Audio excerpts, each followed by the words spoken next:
Not starting.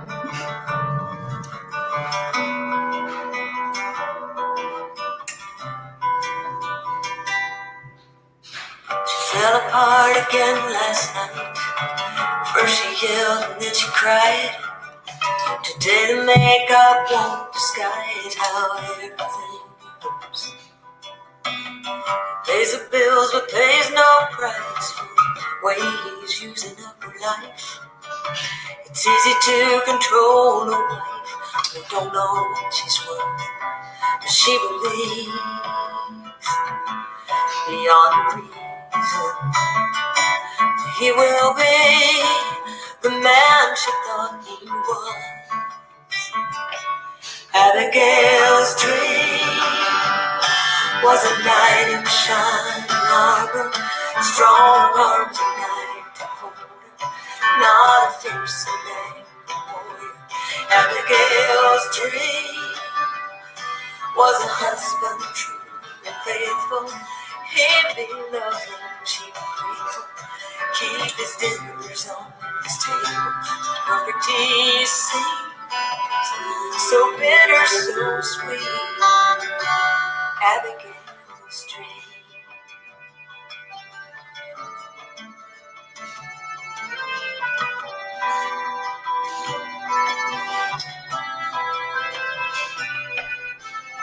She told the preacher, told a friend, hoping they would understand.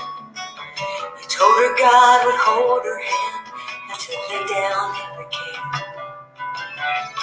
So feeling guilty and alone, she went back to her broken home and offered God a silent song with a promise and a prayer. She doesn't know the laundry and pretends all his sins are washed away. 'Cause Abigail's dream was a knight in shining armor, strong arms at night to hold her, not a fierce and angry warrior. Abigail's dream was a husband true and faithful. He'd be loving, she'd be grateful. Keep his dinners on his table, a perfect he seems, so bitter, so sweet. Hi, everyone. I am so glad that you're here. Doesn't that song just break your heart, Abigail's Dreams? A friend of mine wrote it, a songwriter in Tennessee, Nashville, and it just so portrays the heart of many of you in what you're facing right now. So welcome to tonight's webinar, and I am going to get to it right away, but I just want to welcome all of you and just see where you're from. I see you're from New York and from Washington State, Indonesia. Wow. We had a lot of international people here in this afternoon's webinar. This is the second time we're doing it. Greenville, South Carolina, Indiana, Ohio, Michigan, Texas, Wisconsin. Oh, goodness, New Hampshire, Pennsylvania, Kentucky, woo, Oceanside, California, Florida. No, Tammy, it hasn't started yet. We're starting right now. Wow, tons of people from everywhere around the U.S. and Canada and some internationals. And so welcome. I am so, so glad you're here. Let me just, I don't see any men's names on here, but sometimes we have a guy who's been in an emotionally destructive marriage and he kind of wants to see how long too. If you're here, understand you're welcome to listen to the webinar, but I am speaking to women who are abused. If you're a man who's been abused and being abused, understand I know that there are men who are being abused. Every single time I do one of these, I get a few emails from people who are a little angry that I didn't neutralize it more and make it more about both men and women. My ministry is to women, and so I speak to women. It's not that I'm not aware that men are abused as well. And I was abused by a woman, so I totally get it. But I just want to put that disclaimer right at the beginning so that you understand that I'm not ever negating that women don't abuse men or that men aren't abused. They are. And some of them are your sons. And maybe you're listening so that you might know what to do to help them in the struggle that they're in a marriage that's destructive. So we're going to get started. I just want to, again, welcome you. Download your workbook, please. There's a lot of good information in this webinar. It's packed full of value for you. And so I want you to be able to take notes. So you got a link in your email that notified you about the webinar starting for you to download a handout. I'm going to just do a little bit in the beginning, so you can quick go do that if you want to now. But download your handout, your webinar workbook, so that you can take notes if you'd like. And if you can't find the link and all that, don't worry about it. You can go back and watch a replay later and take notes later. All right, so I'm going to switch over to the slides now, so hold on with me.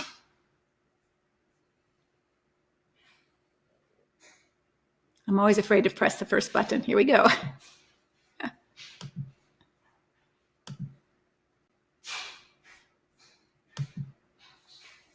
All right, I think we're ready to go.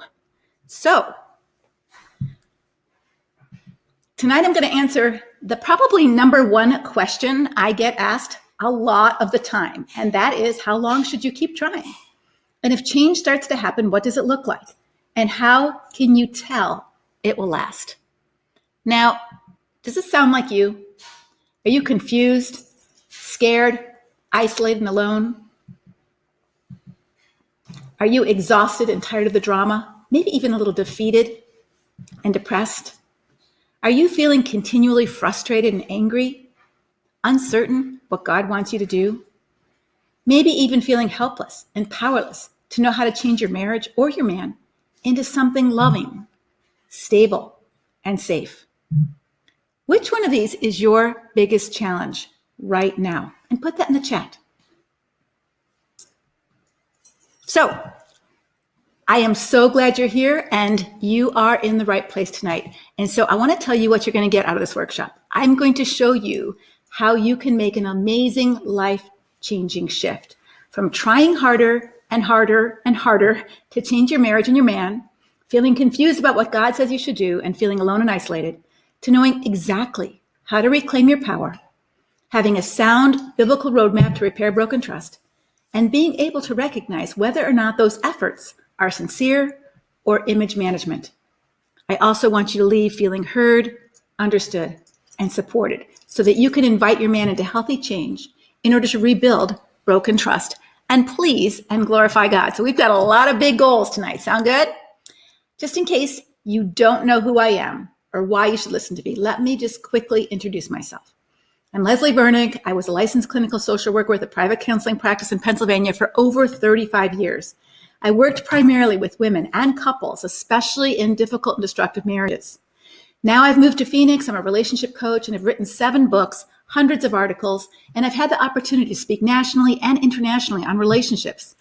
I've also been a part of the Southern Baptist curriculum to help churches do better around the whole area of identifying abuse in the church. And check it out at churchcares.com. I received the American Association of Christian Counselors Caregiver Award and have been a featured guest on Focus on the Family, Family Life Today, Moody Radio, and I'm a speaker in divorce care.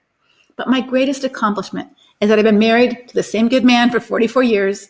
I have 2 adult children and 3 amazing granddaughters, and 1 cute new puppy whose name is Addison, but lately I've been calling her Trouble. I also want you to know right up front, I have a high view of marriage, meaning I believe in the sanctity of marriage, and that marriage is to be a picture of Christ and his church, which is a loving relationship, not an abusive or destructive one. I also have a high view of Scripture, meaning I believe the Bible is the Word of God and has the word of life. I believe that the Bible gives us God's wisdom on how to do life and relationships.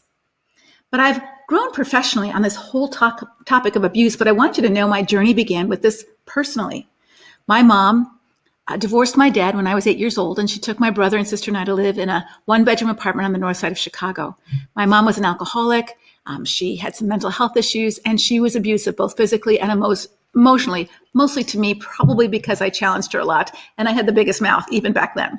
So didn't grow up in a happy childhood. My dad had remarried, had recommitted his life to Christ, and had been petitioned in the courts for years to get custody of us due to my mom's behavior. He knew how bad it was.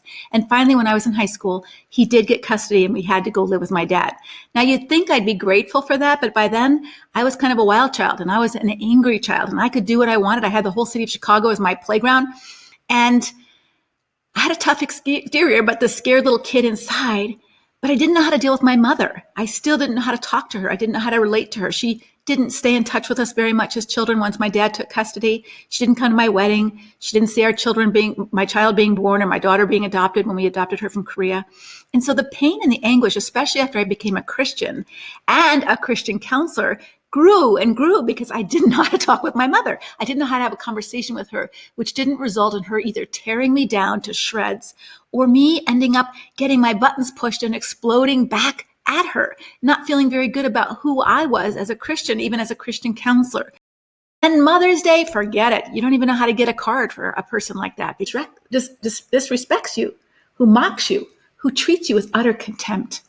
How do you love and honor someone you're afraid of or you can't talk with? And so I've had to wrestle through those questions myself personally. And in my ministry, I've had the opportunity to travel to Romania, to Iraq, helping leaders minister to women who have been traumatized by being forced into marriage or have set themselves on fire because they're depressed. They don't want to live with a 60-year-old man when they're 14 and they're married off in an arranged marriage. I've also helped ministry leaders in the city of Rebel deal with mental health issues so they can better help people who've been traumatized by the war. I was in Cuba helping ministry leaders there deal with destructive marriages in their country. And I've also been recently at the White House. But God has called me to speak up for those who cannot speak for themselves, ensure justice for those being crushed, speak up for the poor and helpless and see that they get justice. And over the last couple of years, I've been just so excited to see women who I've worked with not only getting healthy, but they're speaking up for their sisters as well. Now, make sure you've downloaded the handout by now for the workbook because we're heading now into the webinar content. And stay with me till the end because I have a special gift for you, but you have to hang in till the end where the Q&A starts. Now, the workshop itself will take about an hour, maybe a little more, maybe a little less. And then I'm going to stay and answer your questions. So do me a favor and turn off your distractions, your cell phones, shut down stuff. And I'm going to temporarily shut down the chat because I really do want you to listen. At the end, I'll open the chat back up so you can put your questions in there. But I really would like you to listen to what I have to say. And guess what? You can't do both. You can't chat and listen. So I'm going to do that right now. Hold on. Okay, I'm back. Now, I want you to know you're here for a reason. And God may have you here so that you can make this amazing shift in your life. But you won't get there if you're not fully present. So let me give you the agenda for tonight. First, I want you to get crystal clear what is exactly a destructive marriage. And I'll compare it with 3 essential elements in all healthy marriages. Next, I'm going to give you the 5 areas where marital trust gets broken. And it's not just in the sexual realm. Then I'm going to give you the exact roadmap that you need to repair that broken trust. Several key indicators to let you know that change is real or not. And then I'm going to let you know what your work to do is in all of this, as well as what your next step forward is. Okay? And then I'm going to open it up for Q&A just so you know where we're going tonight. So I have a lot to cover. Therefore, fasten your seatbelts. Now, you should have already reviewed my video on if he doesn't hit you, is it still abuse? And I think the reason we ask that question is we're not really sure what the difference is between a difficult marriage where there are a lot of stressors and outside problems, maybe job loss or blended family issues, or a disappointing marriage where your spouse doesn't live up to some of your ideas or expectations, and a destructive marriage. So let's just start there. James 3:2 says, we all stumble in many ways. There is no perfect marriage. There's no perfect relationship. There's no relationship without some sin and some suffering. There's no perfect husband. There's no perfect wife. We know that. So let me briefly help you discern what constitutes an abusive and destructive relationship. Because a destructive marriage violates the very God-given dignity and personhood of a spouse. It undermines her confidence, her self-worth, and self-esteem, and systematically degrades, diminishes, and can eventually destroy the person God intended her to be. Now, it's important that you understand that abuse is not about hitting. It's not even about how to control anger. And that's why the answer is yes. If he doesn't hit you, it is still abuse, and let me tell you why. Abuse is not about anger at all. It's not about hitting. It's about control. An abuser wants control, and in marriage, there's a gross imbalance of power and control coupled with an attitude of entitlement. Christian people helpers, pastors, Christian counselors often don't catch the power and control dynamic in a counseling session with you. And this can be because of their conservative beliefs about what they think the Bible teaches about headship and submission. But let me ask you a question. Does biblical headship mean that you, as an adult woman, when you get married, now gets reverted to the status of a child who has to ask permission to make a decision for yourself on what you wear, whether or not you cut your hair, whether you read a certain book or go back to college or get a job or visit your mother for a weekend or talk on the phone to a girlfriend? Or can you have a certain girlfriend? Does headship and submission mean that a woman, a wife, is not an equal partner and is treated more like a slave who is to have unquestioning obedience to her master husband? Now, I could spend a whole hour on this topic alone, and maybe I should do a workshop on this. But those of you who know my ministry know that I do believe in the Bible and what the Bible says. But let me tell you something. The Bible doesn't say anywhere that biblical headship means a husband gets to have his way all the time, make every decision, or order his wife around. That has another biblical name. It's called selfishness. It's called oppressor, not biblical headship. Jesus made it crystal clear to his followers that if you want to be the head, then you get to serve first, not bully for your own way. So what strategies might a person use to get control and power over you? Well, physical power works. If your husband scares you or threatens to physically hurt you or those that you love when you don't do what he wants, you usually give him his way, right? When a husband uses his physical strength or power to get you to comply or to get control over you, understand this. He knows exactly what he's doing and how much he'll get away with.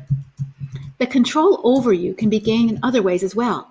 And men who abuse usually know that physical abuse is not sufficient to gain control over someone totally. You also have to manipulate her mind and her will. Plus, most men know that they can be arrested for physical abuse, at least in the United States. So often a man uses other means to control and dominate his wife as well. For example, emotional and verbal abuse. Now, God's word is crystal clear about the long-term negative effects on a person's soul, spirit, and body when they are verbally battered. I've had some verses right here. Emotional abuse is real, and the Bible and the scriptures warn us repeatedly not to use our words or our tongue as a weapon because it can do damage and harm someone. Emotional abuse systematically degrades, diminishes, and can eventually destroy the personhood of the other. The Bible says the human spirit can endure sickness, but a crushed spirit, who can bear it? Another way a husband pulls power is sex. Have you ever heard you have no right? In fact, the Bible says you have no right to say no. You're my wife, and therefore your body no longer is yours to control, but mine, citing a few passages. And what about economic control? You can control a lot of people when you hold and control all the money. So withholding money, hiding money, not treating you as an equal partner in terms of access to the money, or making financial decisions with joint marital assets with your consent is abuse of economic power. And last, but certainly not least, what better way to control a Christian woman than to use the Bible to manipulate her into doing what you want her to do, under the guise that you're her authority, you're the head, or even you're God to her. Therefore, she must submit to you without question. What better way to control a Christian woman than to misuse and misquote biblical passages to get your way or shame and degrade you? Some people say spiritual abuse can be the worst form of abuse because now God himself becomes the bully, the oppressor, and there is no one who's on your side, no one who cares about your plight. You are all alone. But I want you to know if you've been spiritually abused, despite what your husband or church or your pastor teaches, God is not a bully. That's not who God is. From the very beginning, he gave Adam and Eve the freedom, even the freedom to reject him, the freedom to love him or not love him. God does not force us into obedience or even relationship. He wants a loving relationship, not a religion of rule keepers. And you can't have a loving relationship with anyone if you can't say no. Also, chronic deceit, humiliating you, crazy making, or gaslighting, and other covert behaviors are also quite effective at making you question your judgment or your decision-making, your perceptions, and also make you lose confidence in yourself as a competent, strong adult human being. And if you recognize that this is you right now, don't minimize these seemingly lesser types of controlling behavior. Like 1,000 bee stings or 1,000 paper cuts, over time, it becomes very destructive to your health, to your marriage, and your emotions. So I want to show you a power and control wheel from a domestic violence organization that shows the various ways an abuser gains control over his victim. And he doesn't do this with other people. That's why it's called intimate partner violence, domestic violence. So let's look at the top. He uses isolation or intimidation. He uses emotional abuse. He uses isolation, minimizing, denying, and blaming, using the children against you, using male privilege. This is a secular wheel, but you can see how a Christian man can use this. Using economic abuse, using coercion, and threats. Recognize any of these? All of these behaviors are sinful. All of these behaviors are unhealthy, dysfunctional. And truth be told, you might find yourself doing some of them yourself from time to time. However, when we do, and our partner, or even our child, or our best friend says, "Stop it, ouch, I don't like that," a healthy individual takes notice and stops. She doesn't rationalize, justify, or excuse them. However, when these behaviors and attitudes are a regular part of a marriage, they're the norm, and no responsibility is taken to change them. Instead, there's blaming, rationalization, and excuse making. The relationship becomes destructive and abusive. One more thing. When there are chronic patterns of deceit, dependency, and indifference, the marriage is destructive, even if obvious elements of trying to control you are not as clear. Let me give you an example. I remember working with a woman who had a stomach problem in the middle of the night. She thought she had a kidney stone or something was wrong, appendicitis, she didn't know. And she woke her husband up and she said, "You've got to take me to the emergency room." He said, "Call your mother or an Uber. I'm too tired." That's gross indifference to care for you, and trust is broken. Financial indifference to the family's needs. You're scraping by and he's spending large sums of money or hiding it on himself. Remember, in order to see if a marriage is destructive, your marriage, rather than just difficult or disappointing, look for patterns where you or someone you love and know are repeatedly dominated, deceived, dismissed, devalued, demeaned, and degraded. So let me summarize one more time. An emotionally destructive marriage is one where your personhood, your dignity, and your freedom of choice is regularly denied, criticized, or crushed. And this can be done through words, through behaviors, through economics, through attitudes, and misusing the Bible. 1 in 4 Christian women report being in an emotionally destructive marriage. So let's look at what marriage is and what marriage isn't. First, marriage is a relationship. It is not just a legal arrangement or agreement. It's a mutual and reciprocal partnership, not a slave-master or parent-child relationship or a robotic rule-keeping covenant. When conflict happens, which is inevitable in any long-term relationship, it involves solving a problem, not attacking a person. And damages which happen in any long-term relationship are repaired through confession, restitution, and change. Now, let me just take this first word, mutual. For a relationship to be healthy, there must be mutuality, mutual caring, mutual honesty, mutual respect, mutual responsibility for the care and maintenance of the relationship, and mutual repentance when things go wrong. Now, not every relationship is mutual, but when it consistently lacks mutuality, the relationship is more ministry, not intimate relationship. Even Jesus had personal relationships that were mutual. Mary and Martha, Peter and John were closer than the other disciples to him. On the other hand, Jesus had ministry to plenty of people. When the 10 lepers who were mutuality and reciprocity in relationships, when he wrote to a church who was sacrificially giving of their money to help another church out. And this is what he writes: "For I do not mean that others should be eased and you burdened, but that as a matter of fairness, your abundance at the present time should supply their need, so that their abundance may supply your need and that there may be fairness. You cannot have a healthy relationship, even with another girlfriend, if there isn't mutuality and reciprocity within that relationship, let alone a marriage. I mean, how would you feel with a friend if you were the one always initiating, always? The promises made in marriage vows, both, say that both of you promise to be accountable to care about your spouse's needs and feelings and hurts.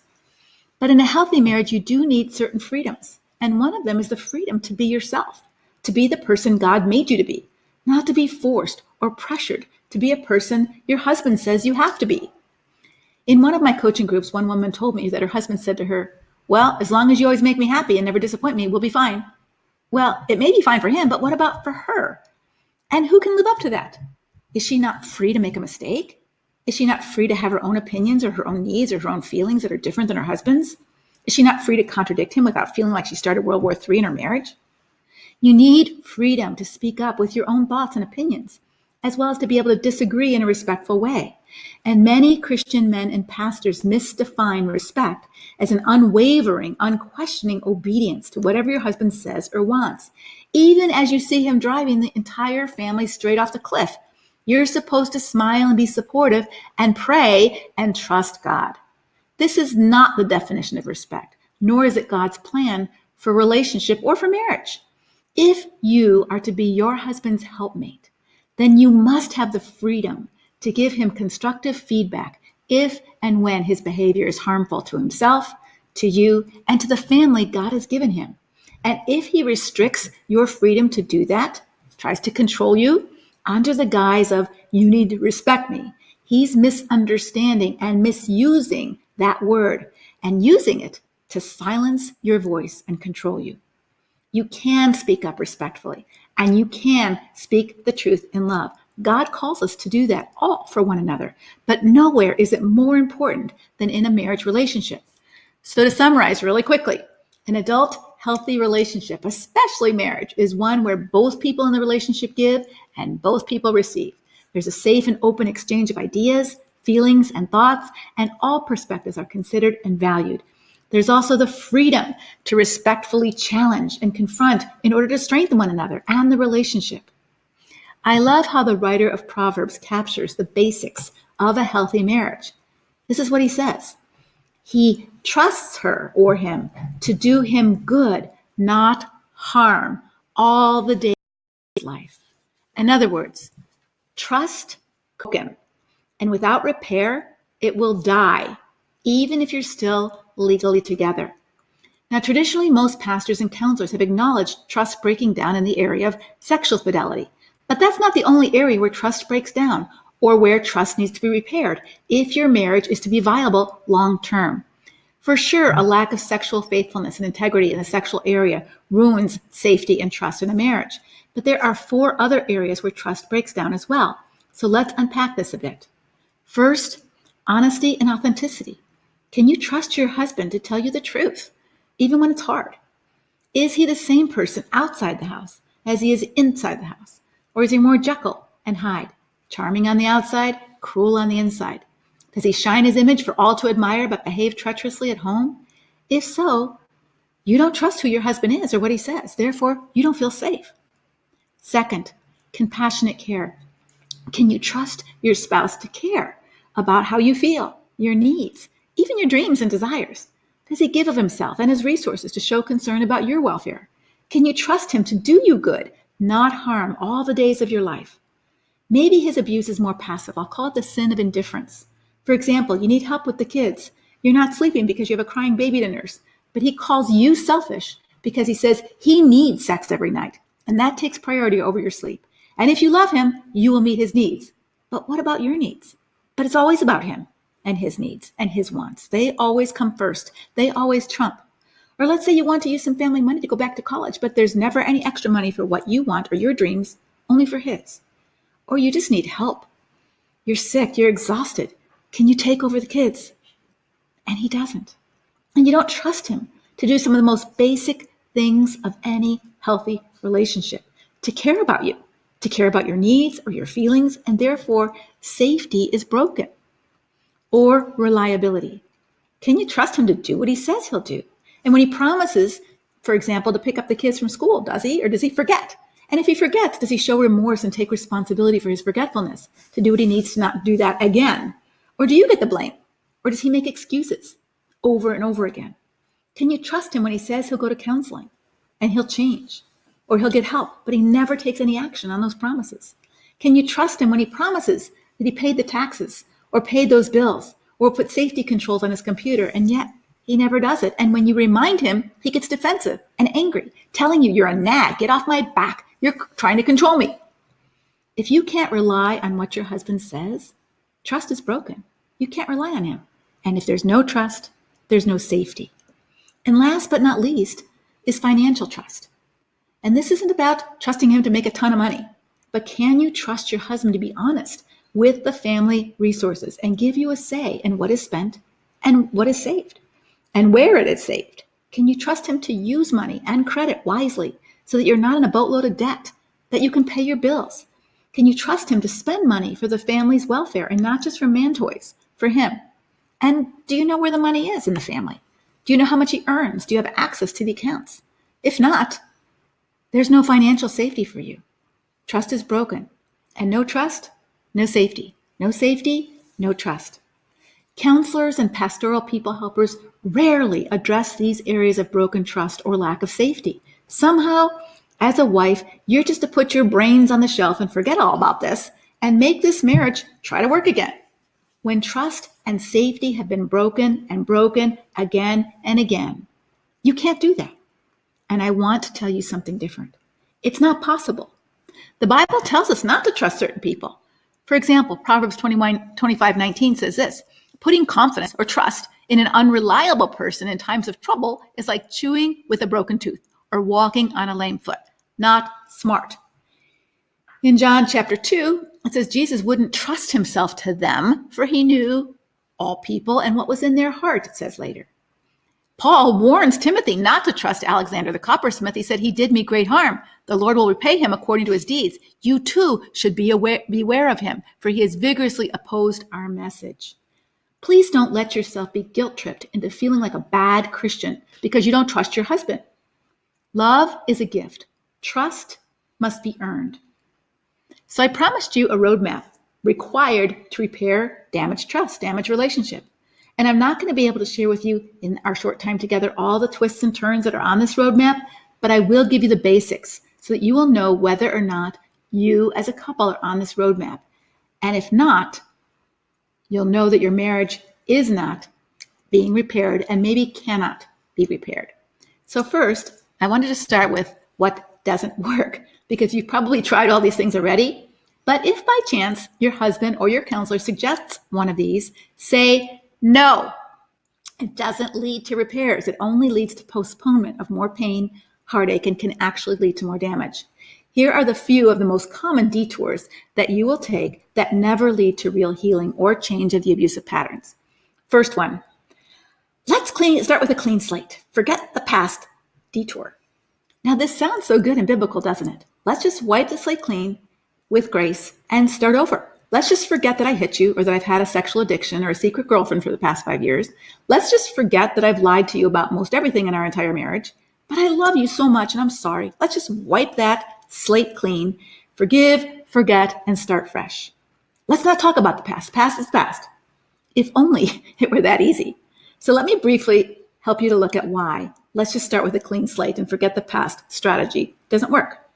When your marriage is in a pattern of repeated and chronic sin, the past quickly becomes the present again. And now what? You see, we're all creatures of habit, and the best predictor of future behavior is past behavior. Therefore, even if you truly do try to start with a clean slate and forgive and forget, guess what happens? The same old habit patterns are still there and will continue to repeat themselves if there's not a clear plan and path to change them. Let me give you an example probably all of you can relate to. We all have an eating pattern that we engage in, day out, healthy or unhealthy. But those of you who struggle with unhealthy eating, how many of you have ever said to yourself or even said to someone else, tomorrow is a new day. I'm going to wipe the slate clean from all the cookies I ate or beer I drank, and tomorrow I'm going to start fresh. Yeah? And how long does that good intention last? Not long. It doesn't last if you don't have a specific plan on how you're going to change these unhealthy eating patterns into new healthy eating patterns and have help and accountability to actually carry it out long term so that new eating patterns and new habits are created. Another strategy that doesn't work is superficial changes instead of doing the deeper heart work. So now he's treating you nice. He's charming you around the house and with the kids. He tells you he's sorry, he takes you to dinner, buys you flowers, starts going to church, promises to go to counseling, all great things, and they make you feel hopeful. Now, please don't misunderstand. The nice thing he does for you are nice, but they won't repair the marriage any more than putting a fresh coat of paint on your walls in your bedroom will fix the crack in the foundation of your house. It might feel better in the short term to have freshly painted bedroom walls, but nothing's changed in the long term because the problem that broke trust to begin with has never been addressed. It's not been repaired. It's not been fixed. When I used to live in Allentown, Pennsylvania, one of the corporate office buildings developed a gigantic sinkhole underneath, and the building itself started to sink and crack. Engineers were consulted about what they could do to shore up the building to keep it from sinking, but the damage couldn't be fixed until the root problem was addressed. You see, they could have shored up the foundation so that it didn't collapse, but without addressing the sinkhole and whether or not the sinkhole was likely to reoccur, the building itself was fragile and continually vulnerable to collapse. In the same way, when marital trust and safety trust has been broken, doing nice things doesn't fix the sinkhole that fractured the marriage. And if that's not addressed, a lack of safety and trust are damaging the relationship. And the problem that broke safety and trust in the first place is still there, even if it's not obvious in the moment.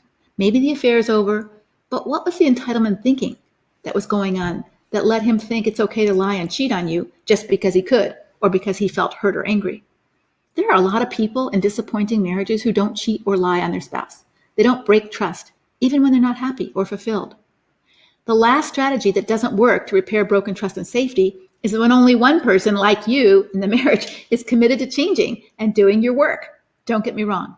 Doing your work is necessary, and I'm going to give you some tips on how to do that in a minute. But you cannot fix a damaged marriage all by yourself. Now, what you can do is you can make a bad relationship less toxic when you do your work. For example, you don't repay evil for evil, you don't retaliate or act out sinfully when you're hurt and angry, but you cannot make a bad marriage into a good marriage with safety and trust all by yourself. Now, while you were waiting for this workshop, I also sent you a second video to watch on why you should say no to any more marriage counseling, and I hope you watched it. So what's wrong with marriage counseling? Nothing. I did it for 30 years. But hear me. Abuse, addictions, and chronic adultery are not marriage problems. They cause marriage problems because they break safety and trust. So marriage counseling is not the best option for help at this point because until the one who's broken trust owns it and takes responsibility for it and understands the consequences for his behavior is broken trust, safety, nothing will change because the root problem is never addressed or healed.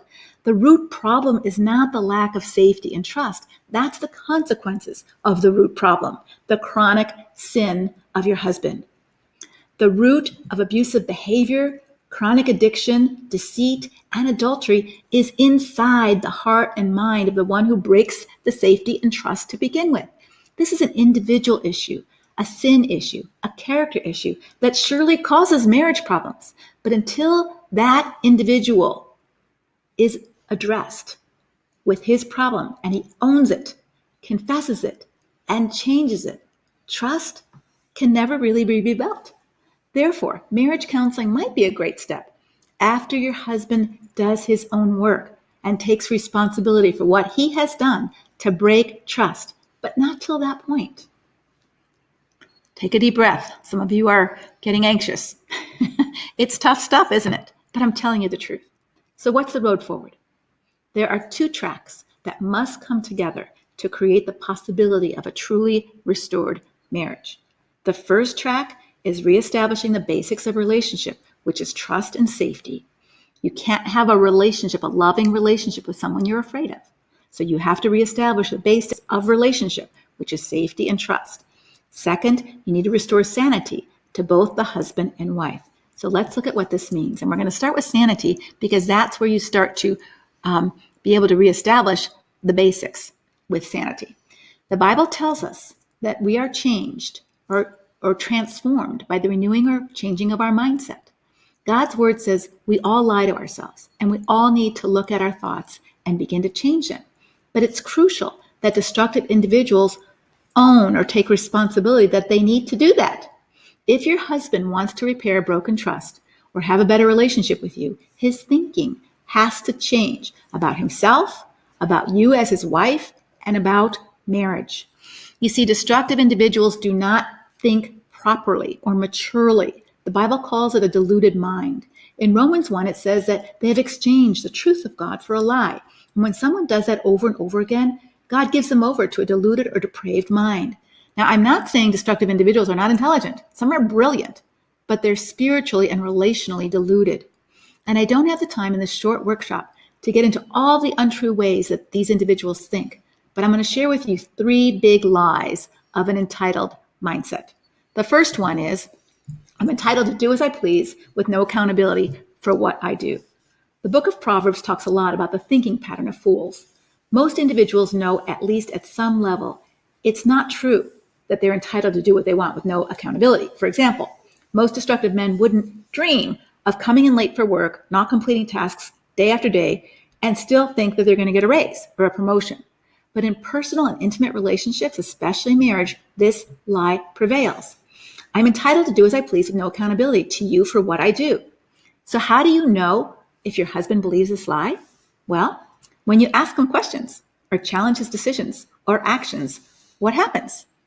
When he believes this lie, you will be silenced, controlled by his wrath, his deceit, his sarcasm, or even his spiritual sounding words like, how dare you question me? Don't you trust me? You're being ungodly. Or his withdrawal. You see, you're punished if you challenge this lie and try to hold your husband accountable for a decision or an action that resulted in harm or heartache for you or your family. Let's look at lie number 2. I'm entitled to the benefits and privileges of marriage, including your warmth and affection, especially sex, with no responsibility for the way I've behaved or treated you. In fact, it's your fault I act that way. Your feelings aren't as important as mine are. You're my wife. Therefore, I'm entitled to have what I want regardless of how you feel or what I've done. And if you don't or won't, there will be a price to pay. And line number 3. When I mess up or make a mistake, there should be no negative consequences, especially when I say I'm sorry. Even if I do the same thing over and over again, 70 times 7, forgiveness means no consequences. And if you as his wife start to have new boundaries or implement negative consequences, he's going to now accuse you of abusing and harming him. He will tell others, I can't trust her. In other words, now you become the villain, the hard-hearted one, the one who's unforgiving and mutually abusive. He harmed you, but now somehow he's flipped it around that you've harmed him too. And this is where you start to feel a little cray-cray and reactive yourself, right? Wow, am I being abusing? Am I harming him by my boundaries or implementing consequences? Am I being ungodly? Are my boundaries biblical? Maybe I am being mean. Am I vindictive? What's true here? Confusion starts to reign. And let me just address this really quickly.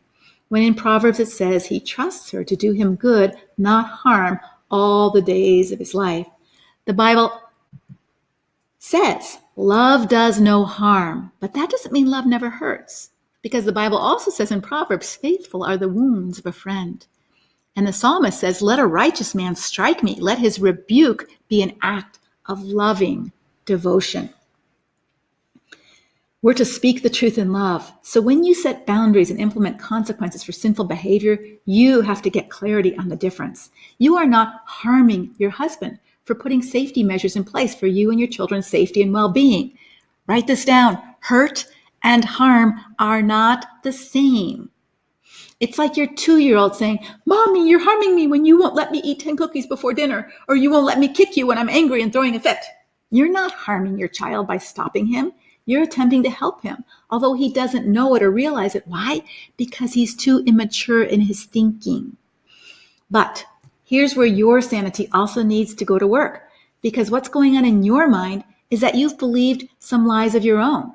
For example, Maybe you believe the lie that God's going to be disappointed in you or angry with you if you tell the truth or take a stand against your spouse's attitude or actions. Or maybe you believe a lie that staying married is more important to God than you or your children's safety or sanity.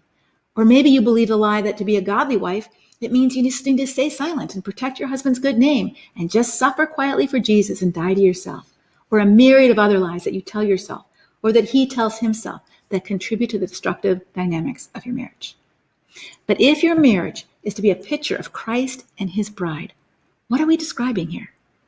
Does a marriage relationship that's broken, full of empty promises, full of abusive attitudes and actions, full of deception, degrading comments, does that marriage glorify God simply because a woman silently endures? Is that the picture of Christ and the church that marriage is supposed to picture? No, not in my Bible or in yours. Is God asking you to lie and pretend, to keep up appearances or the image of a good marriage when it's all whitewash and underneath full of dead man's bones? Does this glorify God? Does this help your husband or you or your marriage? Stop and think about that. Is this the picture of God's portrayal of marriage or his church? No. You see, your role as a biblical helpmate is not to prop your husband up or enable him to continue to sin so he can break apart your family. It's much more risky and redemptive than that. And that's where you need to do your own work and get sane and strong so that you're clear that speaking up in love and speaking out against abuse and oppression and sin and standing up for your marriage and God's plan for marriage is not being selfish, disrespectful, or ungodly. Friends, safety and sanity go together. Without safety, there is no trust in a relationship. Without sanity, there is no safety because you can't trust who this person is or what he says or does. Does that mean you don't love him? No. But unconditional love this person, including a spouse, go, have a talk with him, trusting that he will hear you, humble yourself, and work to rebuild broken trust or safety. However, if he refuses to listen, then what? Escalate the matter with witnesses if possible. But if you've done all you can do to help someone see what they've done that brought harm to you or the relationship, then what? Jesus says the relationship changes. Treat him as you would a pagan or a tax collector. So what does that mean? It means that there isn't safety or trust in that relationship. Pagans and corrupt tax collectors, every Jew knew, were not to be trusted. Unconditional love does not equal unconditional relationship. Marriage is not an unconditional relationship with no matter what you do or how you treat me, I'll be able to be in a relationship with you. You may choose to stay legally married, but you cannot be in a healthy relationship with a believer or an unbeliever when there is no trust or safety, because God didn't wire us that way, nor does he do it himself. Jesus didn't have a relationship with everybody, did he? He loved everybody, but he didn't have close relationships with everybody. He didn't have a close relationship with Judas or the Pharisees because he tells us our sin separates us from him. And until we own that, confess that, and repent, God loves us, but we do not have a close relationship with him. So why would he expect different of his people? Now, it's important that you understand what biblical repentance is, because it's not crying or feeling sorry, nor is it making verbal promises. Words don't necessarily lead to changed behaviors.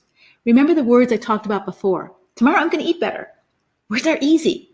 Change behaviors? Not so easy. John the Baptist said it best when he said, prove by the way that you live that you've repented of your sin and turned to God. So what does that look like? Here are some changes that you want to see happening. It looks like making amends to you rather than expecting you just to give him amnesty.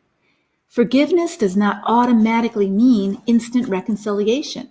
A person who's, I'm going to give half my money to the poor, and everyone I've cheated, I'm going to pay back 4 times. Nobody told Zacchaeus to make amends because he was truly repentant. It was in his heart to do it. It means willing to be accountable for the damage they've caused and willing to do the necessary work and are grateful for the chance to do it rather than feeling entitled and demanding instant forgiveness and automatic restoration of the marriage relationship and all the marital privileges. So what are some of the evidences of true change in someone's heart? Well, we see some humility growing instead of always a prideful heart, a willingness instead of a willfulness. Gratitude.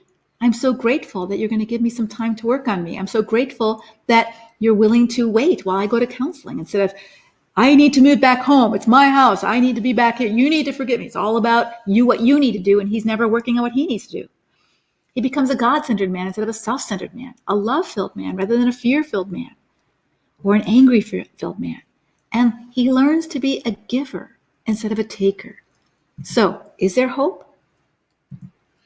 Let's look. How do we rebuild broken trust?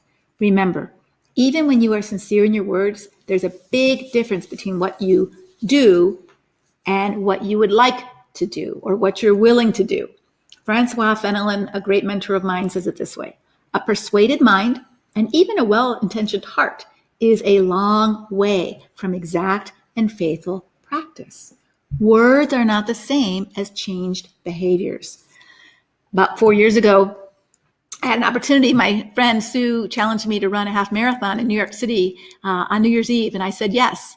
But I couldn't run the marathon on New Year's Eve or on January 1st or even February 1st or March 1st. I had to make a consistent, faithful practice of building my muscles so that I was capable of doing what I desired to do. And I did, and finished the marathon in 2.5 hours, and I was pretty darn proud of myself. But repeated breaks in marital trust require that same kind of personal work, not marriage work right now. The one who broke the trust must learn to become more self-aware of his choices, take responsibility for why he acts the way he acts, instead of being blind to his sin and blaming everybody else. He must reflect on what he's done and take responsibility for that, examining why he did what he did, and developing a better ability to control his emotions and correct himself when he's getting controlling or abusive or tempted to abuse. You want to see growth in self-awareness, self-reflection, self-examination, self-control, and self-correction in your man. Also, if you want to rebuild broken trust, you have to talk about where the trust has been broken. And it may have been in multiple places. Like, was it in care, sexual fidelity, honesty, authenticity, reliability, financial stability, or even in physical safety? Could be all of the above. For trust to be rebuilt, you have to see that safety trust. You don't want to have a relationship with someone you're afraid of. Safety trust has been broken, and rebuilding safety trust always comes before rebuilding any of the other trusts. If you don't feel safe with someone, you can't have a close relationship with him, not close enough to work on the rest of the areas. So how do you test to see whether you feel safe with this person? The quickest way is, do you have the freedom to say no? And is your no respected? If not, then you don't have safety trust. So we need to work on that. If he's willing, can I trust you that you will not harm me when you get hurt or frustrated or anxious? Can I trust that you've learned how to manage your negative emotions, even when you're disappointed in me or I don't do what you want me to do? Is it safe for me to express my thoughts and opinions and needs to you without abuse? Can I say no without a guilt trip, sulking, spiritual abuse, or greater manipulation? If you can't do that, you can't even talk about the other areas, right? Okay, so that's step number one. Second, can I count on you to be the same person in public that I live with at home? Are you honest with me, even when it's hard? If you can't trust him to be honest, then you can't rebuild broken trust. How about care? Can I trust that you care about my needs, my feelings, or my goals as well as your own? Can I rely on you? Can I count on you to do what you say you'll do? And if I remind you, you're grateful for the reminder as a helpmate. Remind you instead of angry that I don't just leave you alone. You see, here's an arc of change. Being accountable, A. Taking responsibility, R. Accepting consequences, C. No more blaming, it's your fault. He starts to own his life by taking responsibility of his thoughts, his feelings, and his growth, instead of blaming you or depending on you to fix everything for him. Does he know, understand, and accept when he sins, especially in your marriage? There are negative consequences, and they don't just go away because he says he's sorry. Some consequences are permanent. They're permanent. They don't change. If you're drunk and you drive home and you get in a car accident and you kill someone, you can be truly sorry and repentant, but that person isn't coming back to life. If you're reckless and driving and you're texting and you get in a car accident and you get paralyzed from the waist down, you can be truly repentant, never text again. You're still paralyzed. Sometimes the damage is not repairable. So let's see if it can be healed. If you're in old history, that bad stuff, that red, angry, controlling, however it is in your marriage right now, and you want to start building new history, understand this. No one builds new history perfectly. So what happens in your relationship when your husband slides or slips back into his old ways, which we all do? His old patterns pop up. He gets frustrated or scary. He's not handling himself very well. Is he aware of that? I'm getting upset. If he's not aware of it, can you give him feedback? You're getting upset, you're scaring me. And when you do, does he listen? And is he grateful for it? Or does he block you out again? You see, if someone says they want to grow, you must understand the centrality of feedback in a growth process. Todd Herman says high performers are not afraid to look at the replay. In other words, look back at what just happened and how can I learn from this? Athletes do it. People who want to grow look at their speech. They have people review their talks. They get feedback on how I'm doing. The scale gives you feedback on how you're doing with your weight, right? If you're not willing to look at feedback and you're defensive and closed and argumentative and prideful, then you won't be able to change. Benefits of feedback gives you clarity and greater self-awareness. It helps you correct your mistakes quicker and learn from them so you don't keep repeating them. The Bible tells us the way of a fool is right in his own eyes, but a wise man listens to advice. And also it says in Hebrews, and this is that role of a helpmate, especially in marriage, but exhort one another day after day, as long as it's called today, that none of you may be hardened by the deceitfulness of sin. Where I self-reflect, I'm self-controlled, and if I'm losing it, I can self-correct. So what does new history look like? An ability to recognize your own problem. You see clearly and take responsibility. Willing to hear feedback from others. Accountability. Respects and cares for you, creating new safety and sanity. And willing to work hard over the long term. No more entitlement. And that creates that stability. So is the change real? Do you see him willing to be accountable? A, to authority and to you. Do you see him R, willing to be responsible and demonstrating that in his behaviors? Do you see himself C, accepting the consequences of his poor choices and attitudes without blaming you or anybody else? And if you see that, practice and patience with the process creates healing. Now, this is a lot to process here, but let me just also add a couple things for you to do, because you have your own work to do. First, if you're going to have a healthy relationship with anyone, but especially in marriage, you got to stop pretending. Move out of denial and into the truth. Second, I want you to learn to put your marriage in its proper place. So many of you are desperate, and you've put your marriage or your man in the God position. He's number one, and you're devastated that he doesn't love you like you want him to. God wants his love to fill you, not your husband's love. Human love is wonderful, but it's totally unreliable.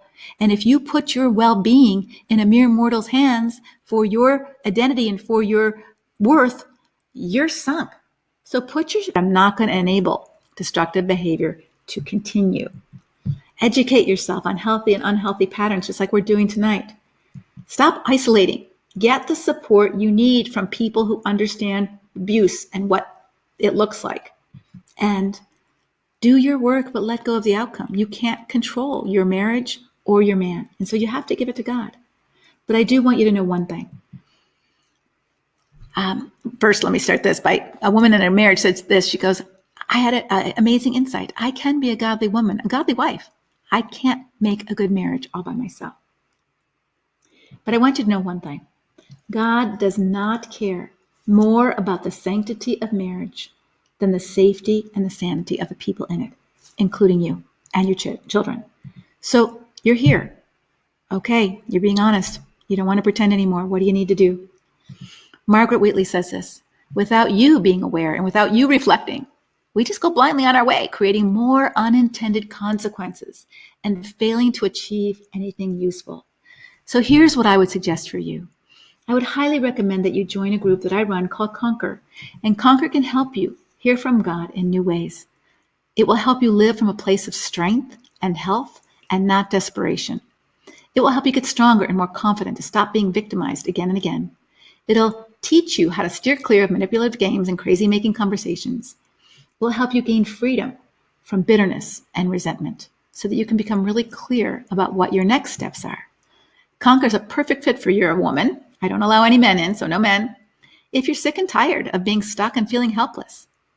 If you don't like who you're becoming in this destructive marriage and you're ready to grow and become all that God has for you, and you're ready to invest in yourself for a change. Shelley said this, "Today I'm no longer that wounded woman in a withering relationship. Thanks to Conquer and the work of the Holy Spirit, I was wonderfully made and I am wonderfully restored. And so was my marriage, although both are works in progress. I am a woman of worth, a warrior, better equipped for my emotional and spiritual battles in this world. I am not crushed by my fears. I conquer my fears. I'm not defeated by my circumstances. I'm victorious because I've learned to conquer, not cower." And Lori said, "Conquer's really helped me as I've been separated from my husband since August. I've struggled with guilt that I couldn't work on my issues very well while living with him. But I realized that sometimes we have to step away for a bit to see the picture clearer. And I'm seeing myself clearer and what I need to work on. Thanks for the teaching." So here's how it starts. When you first join Conquer, we take you through a Conquer journey. And we start here at the top with awakening. So some of you are just waking up like, oh my word, here I am. What am I going to do after this webinar? I'm going to feel like a wreck. I'm not going to be able to sleep all night. All right, so you're awakening. My marriage has got some serious problems. And I've got to know what to do. Where do I do? What do I do? Here's where you go. I'm going to take you through this Conquer journey. The first 6 steps of Conquer, I'm going to personally coach you through on our Facebook page, on our private Conquer Facebook page. Nobody else can get into it but Conquer people. And we're going to learn how to create safety for yourself and for your children, how to develop a safety plan. What is safety? Maybe he doesn't hit you, but there's other safety issues. How do you protect your heart? How do you get your finances in order? All of those kind of things. Then we're going to move to clarity. How do I get clear? What does the Bible say my role is? How do I get clear about the crazy making conversations? And then we're going to move into stability, helping you start to feel a little bit more stable inside so you're not constantly reactive in a bad way to your husband in front of your children and not liking yourself very much. And then we're going to move into strengthening. How do you build those muscles of your character so that you're proud of the person you're becoming, even if your marriage isn't changing? But what often happens during this time is your husband begins to notice that you're different. And you have the opportunity to invite him into some healthy change as well. And then confidence. You can make your own decisions. You're not as easily intimidated or bullied or controlled. And you are becoming the woman that God calls you to be. Wanda says, "This group has been a blessing from God at the worst time of my life. The support has been phenomenal from women who truly understand what you're going through. The fact that Leslie even responds on Facebook posts is amazing. The monthly calls have been tremendous. And now there's 2 calls. So let me tell you a little bit about what Conquer is. Or let me just read Kathy's. I'm sorry. She said, "It's so helpful to know that there are so many others sharing our experience. This is really important. No one joins Conquer if they're not in a destructive relationship, right?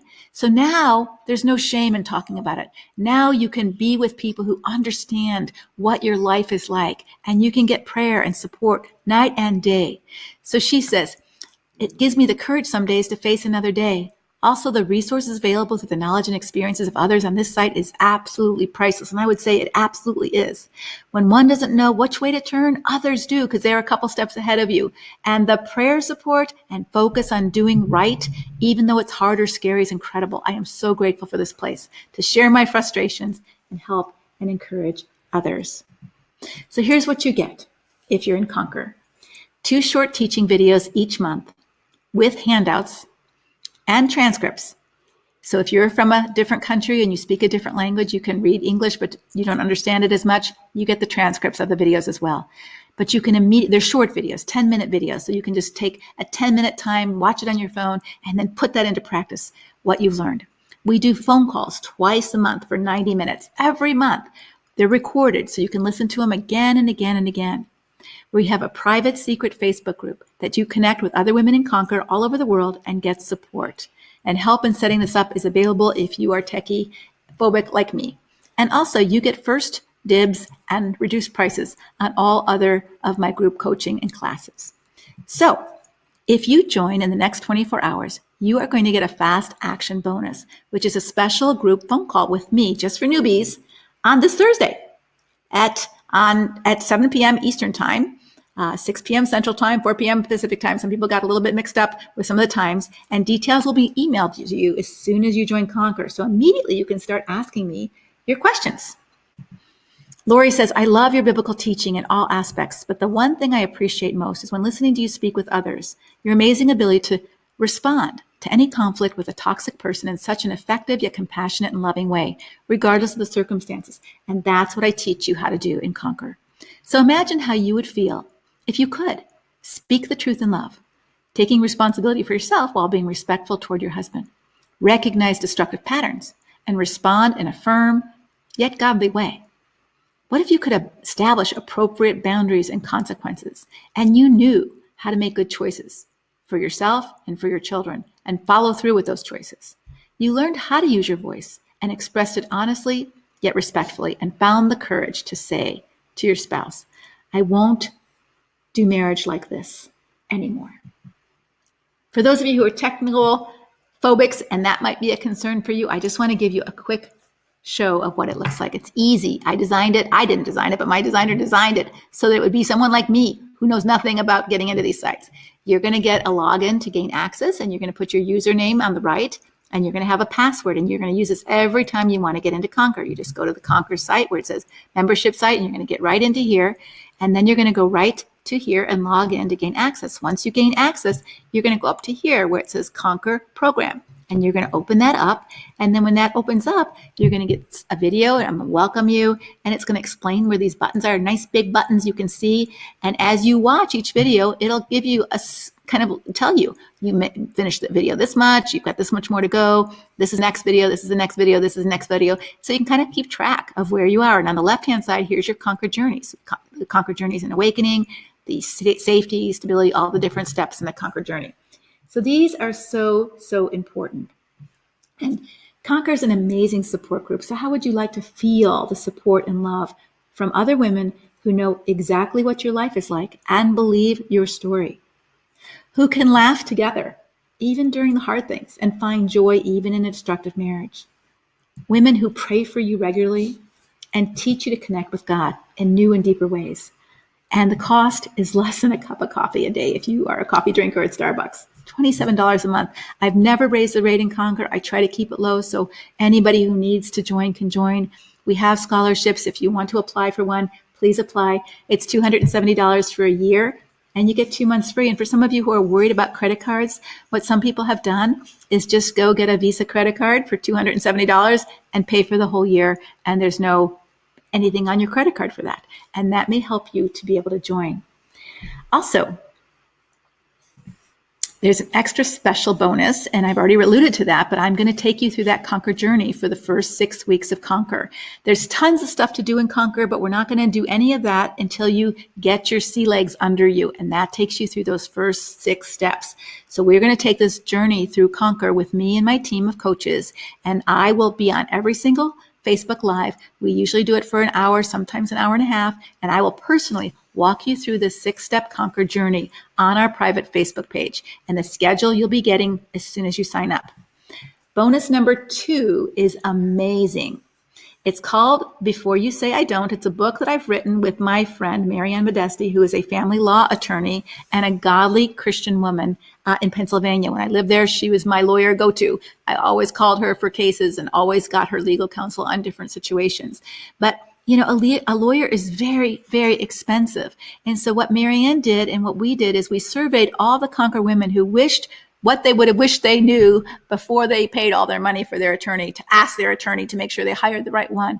And we compiled all that wisdom in there. And then everything you need to know before you separate, legal things, emotional things, what you might have to tell your church, how you prepare your children, everything before all that is in this ebook.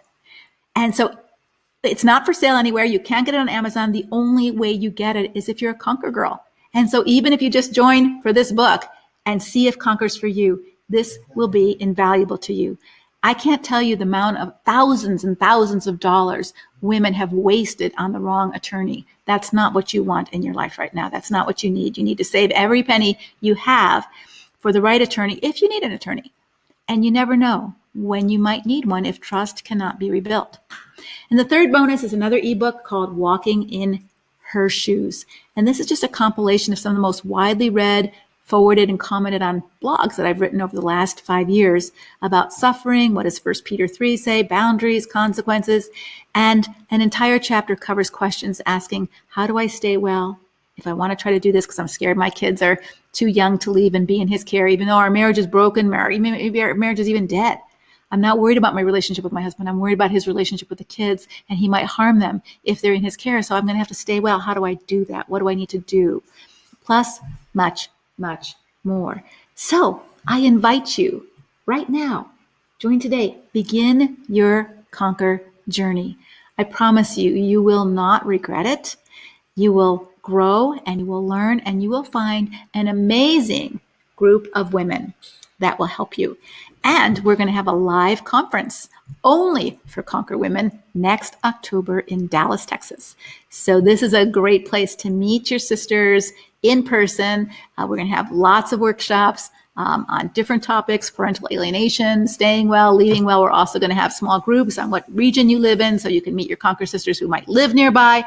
We have a strong group here. And if this is your problem, if it's not your problem, don't join. But if this is your problem, you are in a destructive marriage and you need some support and you need some help, then please join Conquer.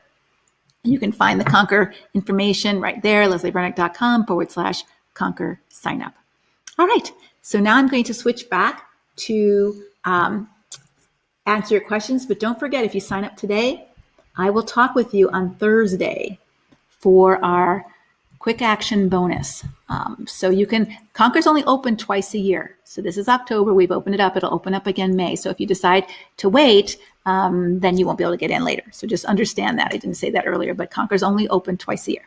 All right, so let me move back into video mode, and I'm going to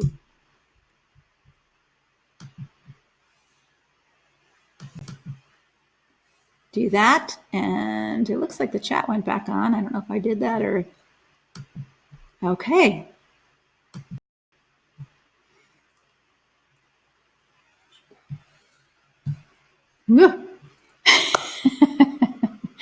Hi, I made it through. I'm always so nervous. Every button I push, I'm always afraid I'm going to push the wrong button and something bad's going to happen. And I know you know exactly what I feel like, because we just didn't grow up in the age where it was so intuitive. My grandkids are like, you know, on the phone, they can get wherever they need to get. And I'm still like, ooh, I'm afraid to press the wrong button. So anyway, I'm so glad you're here. If you stay to the end, you get a free gift. It'll come to your mailbox, summarizing some of the key points and a really nice infographic for you. And I am here to answer your questions and talk through some things. So just write your questions in the Q&A chat, and Martha will forward them to me, and I will look at them and answer them, and be happy to answer any questions about Conquer if you have them, or something that you learned in the webinar. All right. Is Conquer open all of October? No. Conquer's open for about 2 weeks. Only today is, what day is today? Monday. So Conquer will close in 2 weeks. Normally, Conquer's only open for a week and a half or even 1 week. But I usually do a lot of Facebook Lives in between, and because I'm traveling completely for the next 2 weeks, I'm trying to make it a little bit more spread out before I do those Facebook Lives. So I want to help other people who have, questions about Conquer, answer them. So Conquer will be closing in 2 weeks. So then it won't be open again till May. You can get on a waiting list. So we had a number of women on the waiting list from last May. They didn't join, and then they are joining now. So if you want to do that, but then you lose 6 months. And I'm not so sure that's smart, especially if you're identifying yourself that I need this. $27 a month is not a lot of money. Maybe for some of you it is, and so apply for a scholarship. But I was thinking about that today, and I was thinking, a counseling session these days costs $125 a session. $27 isn't a lot of money. You're not getting counseling here, but you're getting a lot of counseling wisdom. You're getting a lot of relationship wisdom and the support and help to put it into practice. You're also getting an opportunity to have direct contact with me. I don't do any individual coaching anymore or counseling, but you had that opportunity through phone calls and for our meeting in October to get together with me. And also I was thinking, if I wanted to do something that cost me $27 a month, I could offer to watch my neighbor's kids for one Saturday a month and make a whole lot more than $27 a month, or one morning a week. I could, sell something on eBay. I could deliver newspapers. I could make my neighbor a meal once a week, and they would probably pay me far more than $27. There's lots of creative ways that you can earn a little bit of money quietly without a lot of extra effort to join this if this is what you need. And so I would just encourage you to prioritize you right now. If you needed an oxygen mask, you would get one. If you needed to go to the doctor, you'd go. I hope you'd go. If you need this for you, don't be reluctant to invest in you. God calls you to be a good steward of you. And if you need help and support in doing that because you're not doing so well, we're here for you. The Lord told me that he will heal my husband physically, mentally, spiritually, and emotionally. How do I continue with this information? I don't know. You're going to have to make that decision because here's the picture I want to give you. When Jesus met the man who was crippled by the pool of Bethesda, he didn't just go up to him and heal him. He said to him, "Do you want to be well?" It is God's will that your husband be healed, for sure. But God doesn't heal without our permission. And so the problem with a lot of these men is they don't see any need to be healed. It's not their problem. It's your problem. It's not their problem. They have no self-awareness that they have a problem. And so if we're not aware that we have a problem and ask God for healing and change, he is a respectful God of our freedom to say no. So God isn't going to heal your husband apart from your husband coming to his senses and asking God. And so there were two thieves that day on the cross. One went to heaven and the other didn't. Not because God didn't love the other one or Jesus didn't love the other one, but because the other one was not willing to humble himself and ask and repent. And so God isn't going to be a bully God. Heal your husband without your husband coming to any awareness that he needs healing. Jesus didn't heal Judas. He didn't heal the Pharisees. He talked to them. They didn't want what he offered. So when he asked the man at the well, "Do you want to get well?" I think he was respecting this man's right to choose, because getting well for this man who was lame when he'd been paralyzed his whole life was going to be a huge life-changing task, and he would have to function as a grown-up man, not a beggar, and he'd have to get a job, and you have to have lots of changes when you get well. You have to function as an adult. You have to take responsibility for yourself. Did he want that? So I would say to you that whatever you decide right now, you have your own work to do, and I would focus on that. I wouldn't just wait. I would do your work, and maybe more clarity will come to you. All right, Helen says, I presented my boundaries to my husband. He resisted, of course. I decided to get a divorce. He begged for mediation instead of fighting in court. I went with it, but he's been dragging his feet to this point. Now he brought my parents here from overseas thinking that they can change my mind and we can reconcile, with him not needing to change. He has minimized his actions and tried to make people think I am in the wrong and the crazy one. This is very common. He's emotionally abusive and has been unfaithful. Now what should I do? Give him more time or just file for divorce? My kids are 3 years and 9 months. Again, Helen, I'm not going to tell you what to do. I am not the answer man. I am going to give you some principles. I would highly encourage you to join Conquer so that you get some more wisdom on this. But your husband is saying, nothing I did was that bad, even though he's committed adultery, which is grounds for divorce. All right. So the Bible doesn't say you have to get divorced if your husband commits adultery, because hopefully he will come to his senses in doing that and say, I was wrong and please forgive me, and I will do what I need to do to put boundaries around myself so that doesn't happen again. But he's not saying that. He's not saying any of that. He's saying, you're the crazy one. You're making too much of this. What is he saying? It's okay to commit adultery. I made a mistake and you just need to forget the past and all of that. So I want you to understand that from what you're saying here, you're right. Nothing's changing. So again, I think you can decide how much time. Somebody in the earlier webinar said, well, you didn't give exact time. I don't have an exact time. How long should you keep trying? All I'm saying is that here's the evidence that he's going to make progress. And here's the evidence that it's more image management. There's no evidence from what you're telling me that he's making any changes to himself or any progress in his attitude or his actions toward you in order to repair broken trust. So whether you say your boundaries again, look, you have work to do. You committed adultery and you're emotionally abusive to me. And I won't live like that. So I'm going to stay separated until you do your work or until you decide you don't want to do your work. In our country, this is the problem.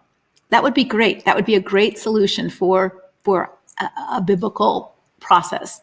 The problem is that when you do that, you put yourself in jeopardy financially, because there is no legal financial safety for you unless you file for divorce. Because as long as you're still married, even if you're separated, the law doesn't care about what you do with your money. All right. So your husband could take all of your family money and he could buy himself a big Winnebago that depreciates completely. And although that might be a joint marital asset, it might be completely worthless by the time you get to court, or it might be crashed, or he might take the whole money in his retirement and go to Las Vegas and gamble it, or spend it on prostitutes and strip clubs, and it's gone. There's no protection for you or your kids legally until you make a decision. So that's a consideration that you need some legal counsel about. If you have legal separation in your state, you may choose to go that route and say, hey, I'm willing to separate from you and give you a chance to show me, prove by the way that you live that you've repented of your sin and turned to God. You need some help. Why did you do this? Why do you treat me this way? I'm not going to live like that. And see if he's willing to do that. Just stay loving in your tone, but firm on your boundaries. What happens to women in this situation is we get ugly in our tone, but we crash on our boundaries. And they know that. And they keep pushing and pushing and pushing like a 2-year-old does. Finally, all right, fine, right? And that's not helpful for them or for you. And so part of your need right now is, how do you stay clear and strong, not retaliatory, not bitter, resentful. And that's hard when someone's hurt you, not to get that way, but to stay strong. Do you ever counsel pastors in churches how to deal with women in crisis and dealing with domestic violence? Absolutely. In fact, I'm going to be training pastors in Ohio at Maranatha Church in Akron this month. It's not open to the public, but it's in a couple of weeks. So I'll be going there. And we were just at the ERCL conference in Dallas yesterday, and that past weekend, where they were training pastors and church leaders in the Southern Baptist Church on dealing with abuse. So yes, sadly, there are some churches and pastors who either believe this doesn't happen here, or they minimize it and whitewash it just like an abuser does. All right. Let's see. This seems amazing, but I'm so afraid to make a mistake. It feels like my whole life I've gone from mistake to mistake. How can I feel more confident to finally invest in helping me get better? Wow. You know, there are 3 kinds of decisions that you can make: a good decision, a bad decision, and no decision. So you have a mindset shift that needs to change here. And you're saying a bad decision is catastrophic. And most of the time, bad decisions are better than no decision. So what happens? So let's just make a story up. So let's say you're sitting at the crossroads and you can turn left and you can turn right, and you don't know which way to go. Your GPS isn't working. So you know you need to go to an event, a wedding, down one of this road, but you're not sure, left or right, left or right, left or right, left or right, left or right, left or right, left or right. You don't know. So you just sit there in indecision. Does that help? No. So you make a decision. We are not capable of making perfect decisions because we don't have all knowing, right? So you say, I'll go right. And you go right, and you drive about 5 miles down the road, and you know doesn't look right because the church should have come, right? So you made a bad decision. But what did it do? It gave you information. It gave you information. So you turn around and you make a different decision. So this is what life is like. We make a decision, and then we learn from that decision or that information whether that was a good decision or not such a good decision. And then we make another decision and another decision, and another decision. And that is life. And so please stop beating yourself up for making a mistake. We all make mistakes, for goodness sake. So, when I write a blog or I write a book, I've got 2 to 3 people who read it after I write it. And there's plenty of red ink, okay? I make some mistakes. It happens. But if you're so afraid to make a mistake that you're just sitting at the crossroads, I don't know what to do. I don't know what to do. You can't move. And so I would say that try to tweak your mindset a little bit, saying, I don't have to be so afraid of making a mistake. I need to walk in faith. The Bible says, I will instruct you and guide you in the way you should go. I will counsel you with my eye upon you. God doesn't give us a GPS that says, I'm going to give you the whole map right now. But he's saying, I want you to walk in truth. We know that's his will. I want you to be a good steward of you. That's his will, right? I mean, who's going to take every thought captive to the obedience of Christ but you? Who's going to guard your heart above all else for this wellspring of life but you? We need support to do that. The Bible tells us we need one another. So make a decision. And maybe the first decision you make is to join Conquer so that you can take care of you, so that you can get stronger, so that you can be more confident in making better decisions. But please don't beat yourself up because you didn't make perfect decisions. Nobody does. Why is the church unsupportive of women in abusive marriages? For a couple reasons. I could be snarky here, and I might say because the pastor's in abusive marriages. Well, for some, that's why they don't want to. But I think they value the sanctity of marriage more than the safety and the sanity of the people in it. They are so afraid that if they start addressing this, that so many women are going to come forward and say, "Yay! I'm getting out of this now," right? And they don't feel comfortable saying abuse is grounds for divorce. They don't even feel comfortable saying adultery is ground for divorce because they value the sanctity of marriage. It's sort of so here I was at the ERCL conference this weekend, and we've seen the scandal of the Catholic Church and the Southern Baptist Church, and it happens in every church where we value the institution of the church, and because we don't want to dishonor the name of Christ, we would rather cover up a pedophile and not tell the congregation that one of our pastors molested a kid in the youth group because we don't want to dishonor the name of Christ. And so we keep silent, just fire him and move him off somewhere else instead of making it obvious and making it public so everybody else who's been injured can come forward. We don't want to do that. We don't want to, as recently as, the Olympic athlete, Rachel Dunn-Hollander, who exposed Larry Nassar, the gynecologist who was sexually abusing the young gymnast. I mean, we protect our institutions more than we value the safety and protection of our children, of our women. And so I think the church is just as guilty of those things. And they have protected the institution of marriage because they believe that it's sanctity. And I believe that too. But I don't believe that God cares about keeping a marriage together that's abusive and disrespectful, and a woman's being injured and raped and children are being mistreated, just to stay together, to say, what, we made it to the finish line, we didn't get divorced, but we hate each other and I can't stand to be with them. Does that honor God? No, it doesn't honor God for you to allow yourself to willingly be mistreated to enable him to continue to sin. That's not even healthy. But you have to have those convictions. But churches are afraid. They're afraid to give up their power. They're afraid for women to have a voice, even in church. And that's how it is still. But you know what? 100 years ago, they still believed in slavery too. And a lot of churches believed in slavery. And even the Southern Baptist Church was formed because they believed in slavery and the other Baptist church didn't. And so they formed their own little church so they could keep their slaves. Right. So hopefully 100 years from now, or hopefully even 50 years from now, it'll be very different. But for now, that's why we need each other. That's why we need to speak up. That's why you need to learn how to speak up to your pastor. And I teach you that in Conquer. How long do you stay in a destructive marriage after separation? I have set up a restraining order against him for a year. I've tried everything you stated here throughout our first year of marriage and no changes. How long? I think it's been long enough. Nothing's changed. Why would you continue? Right? Why would you continue? There is no relationship, right? You have a restraining order. You're not seeing him. You certainly don't want to have children with someone who's abusive. How long is long enough for you? I can't tell you that, but all the evidence is, here's what I want you to think about this way. And again, it's a mindset shift, and that's what we work on a lot in Conquer. If marriage is a living relationship, it's not just a piece of paper, it's a living relationship.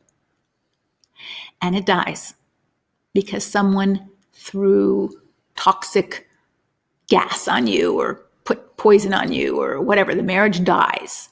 The trust dies. Safety dies. The marriage relationship. There is no relationship. You might live together, but there's no relationship. God calls us to love our enemy, but there's no relationship with an enemy. They're an enemy, right? So the relationship dies. The marriage relationship dies. So is it time to call the time of death? Right? Divorce isn't killing the marriage. The marriage is dead. Divorce is saying it's dead. When a patient gets, shocked and, heart, and you do all you can to save the patient dies. They don't keep doing it. They say the patient died. Time of death. We have to issue a death certificate. And a divorce is a death certificate of the marriage. It doesn't kill the marriage. The marriage has been dead. It's just making it official. And so I think that's a more healthy way of looking at it. And God, if you read the scriptures clearly, God understood that because of the hardness of people's hearts, you can't make a relationship work with everyone. And so there was some exceptions for divorce, not just because I'm not happy, but because there has been grievous sin that's not repented for. What is the process for my husband to become self-aware of the pain and damage his actions have caused? We went to marriage counseling, but it became more about his feelings, which it always does because his feelings always trump, right? So you need a very wise counselor who can validate that and to say, so what happens when you're feeling discouraged? How do you behave, right? And who's responsible for that, her or you? Well, she made me feel so sad because she didn't want to snuggle with me on the couch and I just felt like such a loser and she doesn't care about me. And so that forced you to hit her? Is that what happened? Like you had no choices here? But counselors don't want to do that because that feels like you're being a little too confrontive and he won't come back and then they won't have their client. So it's not good. And I think someone doesn't want to look at it, they're not going to look at it. Jesus is pretty blunt with the Pharisees. He said, you whitewash tombs, you're dead inside. And it's pretty really clear. And they didn't want to see it either. So you can't make someone see. You can't make someone become self-aware. They're totally blind to it. And they don't want to see. They don't want to see. They don't tell me, stop confronting me with the Holy One in Israel in the Old Testament. They don't want to know. Even Jesus, he loved Judas. He washed his feet. He had dinner with him. I had a conversation with him, and then Judas went out and betrayed him, right? So please don't put that burden on you that it's your job to wake your husband up. So if words don't work, friend, the only other thing that will work are consequences. Now, just at the ECRL conference that I was at, ERLC, I keep reversing those letters, I met one of my Conquer girls there, and her husband was with her. And he said, this has really been a tough journey, but the only way I woke up was when she left me, when she implemented, her words didn't have a bit of meaning to me, but her actions, when she left me and said, I'm not living like this anymore, look at yourself, he began to start looking, but not all of them do. And so you can't make someone see. And so this is part of In Conquer, we talk about this, to understand your limitations instead of feeling like you have to be Superwoman, that you have to be God to someone. You're not. You're just a finite, limited human being, and you can't make someone see. And when Jesus was finite and limited in his body, he didn't make someone see either. He invited someone to see, but they didn't want to see. And this is the beauty of freedom. God gives people the freedom to stay deluded if they want to stay deluded. All right. Do you recommend my spouse who wants to reconcile to watch this video? Yeah. I think it'd be a great video. Another thing that you can do is get him a copy of my book, The Emotionally Destructive Marriage, and have him read it and say, do you see yourself anywhere here? Or audio book if he doesn't like to read, it's on audio, and ask himself, do some self-awareness checks. One of the things I do when I do marriage retreats is I ask men, would you like being married to you? Would you like being married to you? And it's like, whoa, I didn't think about that.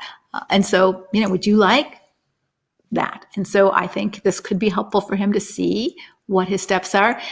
And in all fairness to some men, I don't think it's real clear. I don't think people have made it clear about what's the journey to reconcile. And when you go to counselors, they don't make it really clear. They say we'll spend more time together, have more date nights, have more sex. That's not, that might be fine for common marriage problems, but it's not fine for a destructive marriage with these chronic issues that I'm talking about. Serious destructive issues.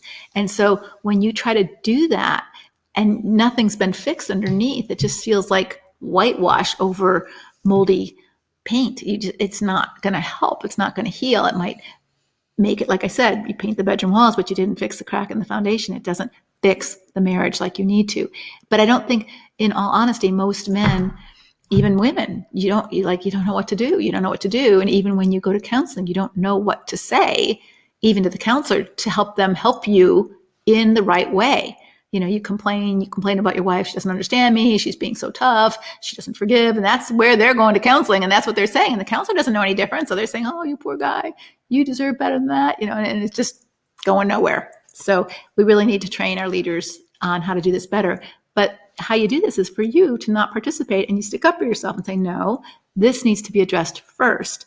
Then I'm happy to do marriage counseling so that we can repair our relationship. But if he doesn't change his porn addiction, if he doesn't change the way he handles his emotions, I'm not moving back in with him. How could I trust him again to not do this again? And you got to stick up for yourself, and you need help and support to be able to do that. I have been separated from my husband for 8 months now, and I'm still struggling with the thought of being intimate with him, even him touching me. Is that normal?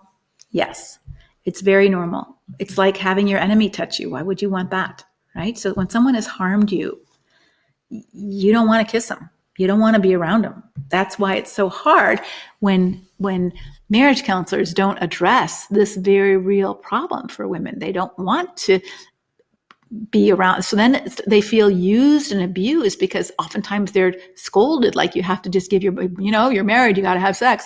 It's your husband's need. And you just feel like a prostitute. You feel like a body to use, not a person to love. And that's not good for you. It's not good for him. It's not good for your marriage. And so this is where you need to learn to speak up. And I think what you need to do when you find out and conquer that everyone feels the same way, all of a sudden it's not so shameful. Like, oh my gosh, of course we feel this way. Of course you feel this way. I'm not alone. There are other women who feel this way too. This is happening to other women.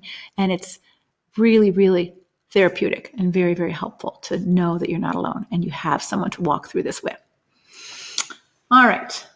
My husband was a pastor. He was fired after I held his ministry together for 20 years. Now he wants to get back together with me after being separated for over a year due to his depression and lack of help in the home. What specifically should I tell him before he tries to move back in? He thinks he is all better because his current home is no longer going to be available to him. So you're convenient, huh? And he has begun to help financially, finally. My counselor says he has borderline personality and there is no hope for change. Do you agree? What must I see to believe him? Well, if your counselor has never met him, she probably isn't able to clearly diagnose him. You can't diagnose someone that you haven't seen.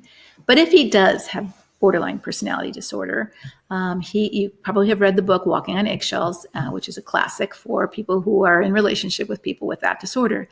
And it gives you some ways of dealing with that. But I would say a couple things. One is in Conquer, we talk about this a lot. I give you these little videos. One of the videos in Conquer is don't give him a list of what he needs to do. So don't say you need to go to counseling. You need to get an accountability partner. You need to go to church every week. Do not say that. Why? Because he'll do it all. He'll check. Nothing will change. But he did it all, and now you are still being hard-hearted because, how many hoops do I have to jump through? I did what you asked. So do not give him a list. But you can share with him what you need. So you can say to him, I need a man who's going to be financially responsible. I held up your whole ministry, and you were irresponsible in your ministry. I don't want to live like that anymore. I need a person who works regularly. I need a person who is dealing with his issues, and however he's dealing with them, he's dealing with them. He's getting help, he's having accountability, and he's changing. However you choose to do that is your choice, but I need someone I can trust. And I don't trust you because you've broken trust in this area, this area, this area, this area, this area. So no, you can't move home right now. I'd like to see you can move closer, and I'd like to see how you handle your life as an adult.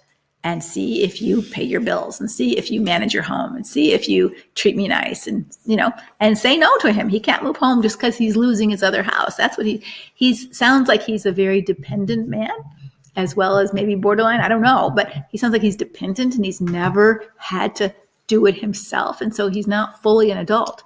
And I think to stand firm and kind, but firm, no, I'm not ready to have you move back home yet. I don't see whether you've changed or not changed, and I need some time to really see that. So get an apartment, rent a room, whatever you want to do, but you can't live here. I wouldn't fix it for him. I wouldn't find him an apartment. I wouldn't do it for him. See if he functions as a grown-up. And then you can watch and decide what you're going to do from there. Would Conquer benefit single young ladies, especially those who have watched their parents' unhealthy marriage as they were growing up? You'd probably feel a little bit out of place. What I would recommend for you, Miranda, is that you take my 6-month coaching group starting in January called Empower to Change. That's just 20 women. It's very small, all different kinds of women who are really wanting to change and wanting to get healthy. And that would be more helpful for you. Or our 3-month coaching group called Walking on Core Strength, those 4 cores of you being able to do that. I think you probably would feel a little overwhelmed in the Conquer group because they're always talking about their husbands and then what he did and how to handle it and all that stuff. I don't know that there's single women in there, but they're all divorced. People who have already been through the Conquer journey and they've decided that they can't rebuild that trust and they've moved through that and are on the divorce side of it. So I don't think we have anybody who's single. And UPS is at the door, which is okay. All right, so let's see if there's another question. My husband has had 2 affairs and the last one for 2.5 months. He was very verbally abusive before and especially during. Now he wants to come back, but he is still easily angered. It says he needs to move back to have the money to start counseling, and he's willing to do anything to repair us. How do I know if he's sincere and not fooling me? You don't, because his words don't mean anything to you right now. So I would say to him, there are other options for you to live cheaply. And no, you may not move back because I don't trust you and you don't treat me well. And I want to see you work on you before I can take that next step on my end. So he can rent a room somewhere. He can go to the church and ask if someone can rent him a room, or if he can live with someone, or he can do some, house sitting for someone who's out of town, or if there's a divorced man who will let him rent a room from him, he can do that. And if he doesn't want to do that, then he doesn't really want to work that hard to restore your marriage, right? It's about him wanting something. When you want something, when you really want something, like if you really want Conquer, you'll figure out a way, right? You can work part-time, $27 a month. I mean, I don't know how much work you have to do, but you can do something for a couple hours a month to get $27 for your, if you want it that bad. If he wants his marriage that bad, it's not about moving back home. It's about doing the work. And if you can say, hey, I would love for our marriage to work. I would love for you to rebuild trust, but the answer isn't for you to move back home. The answer is for you to do your work.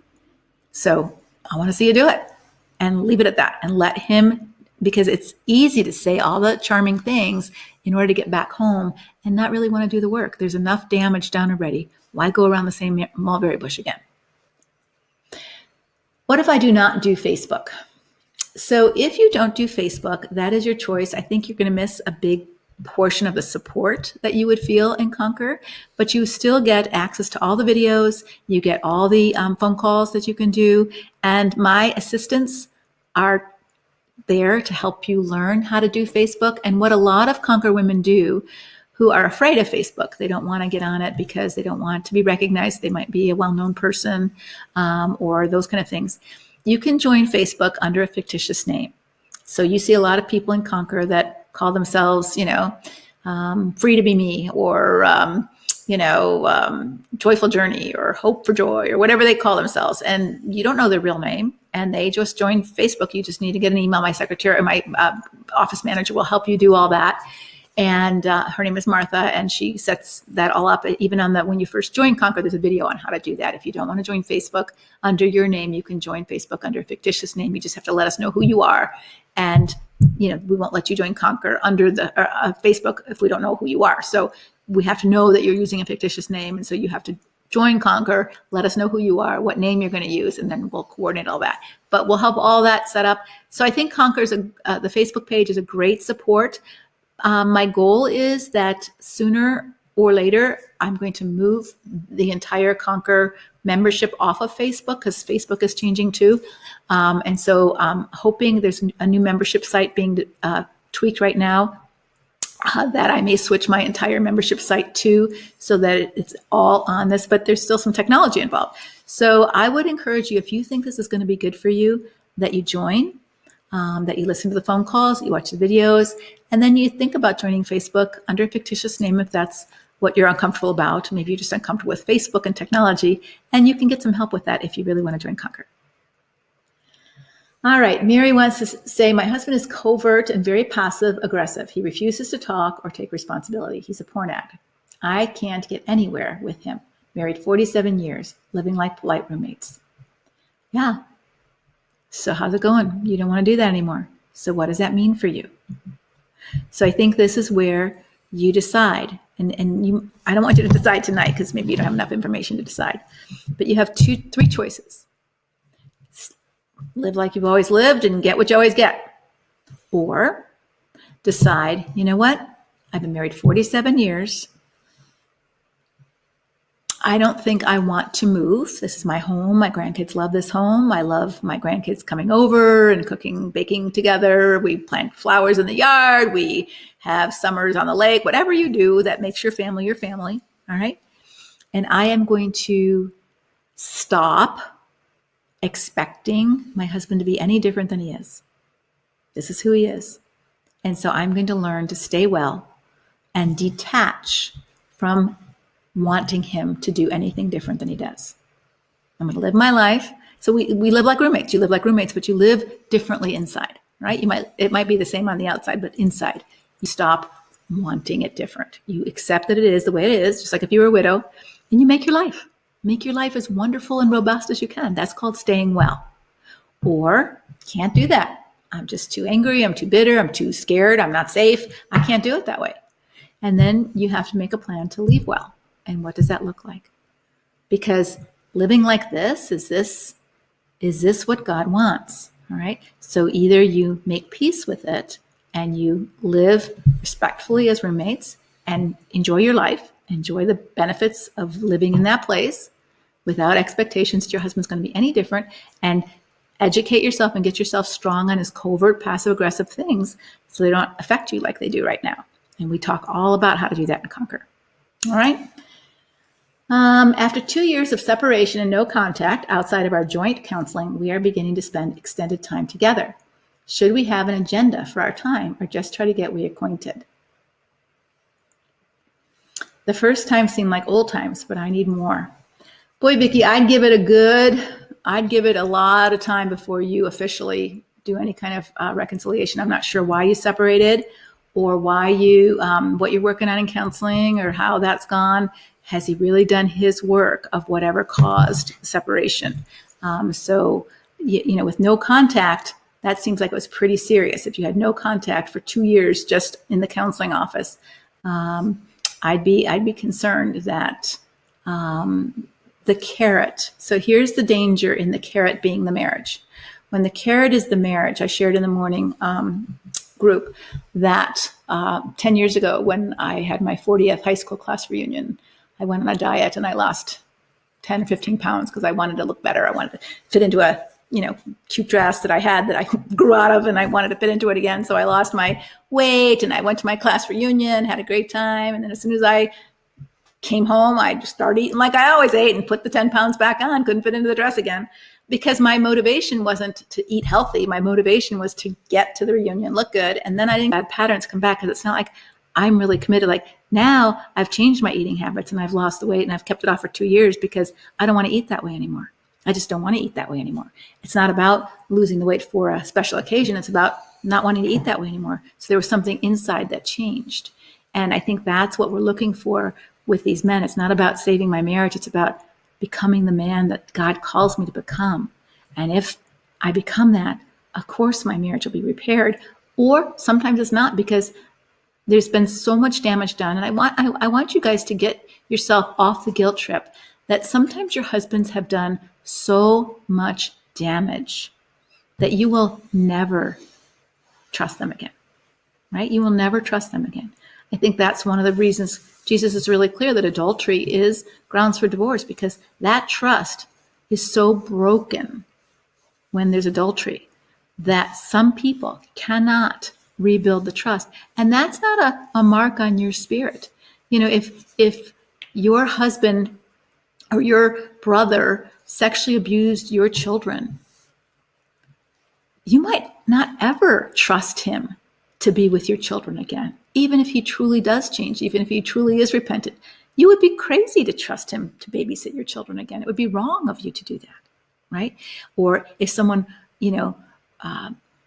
stole all your money, would you give them access to your bank accounts again? Or would you say, you know what? I'm glad you're better. I'm glad that you have repented. I'm glad that you say you're an honest person. And no, you can't have my ATM card anymore.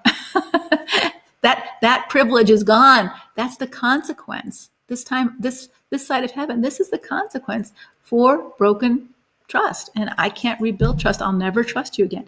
And I think to do your own work so that you're not pretending to yourself or you're not being guilt tripped or manipulated by someone else, whether it's the church or your spouse, that somehow you're the bad guy now because you can't trust him again. No, be honest.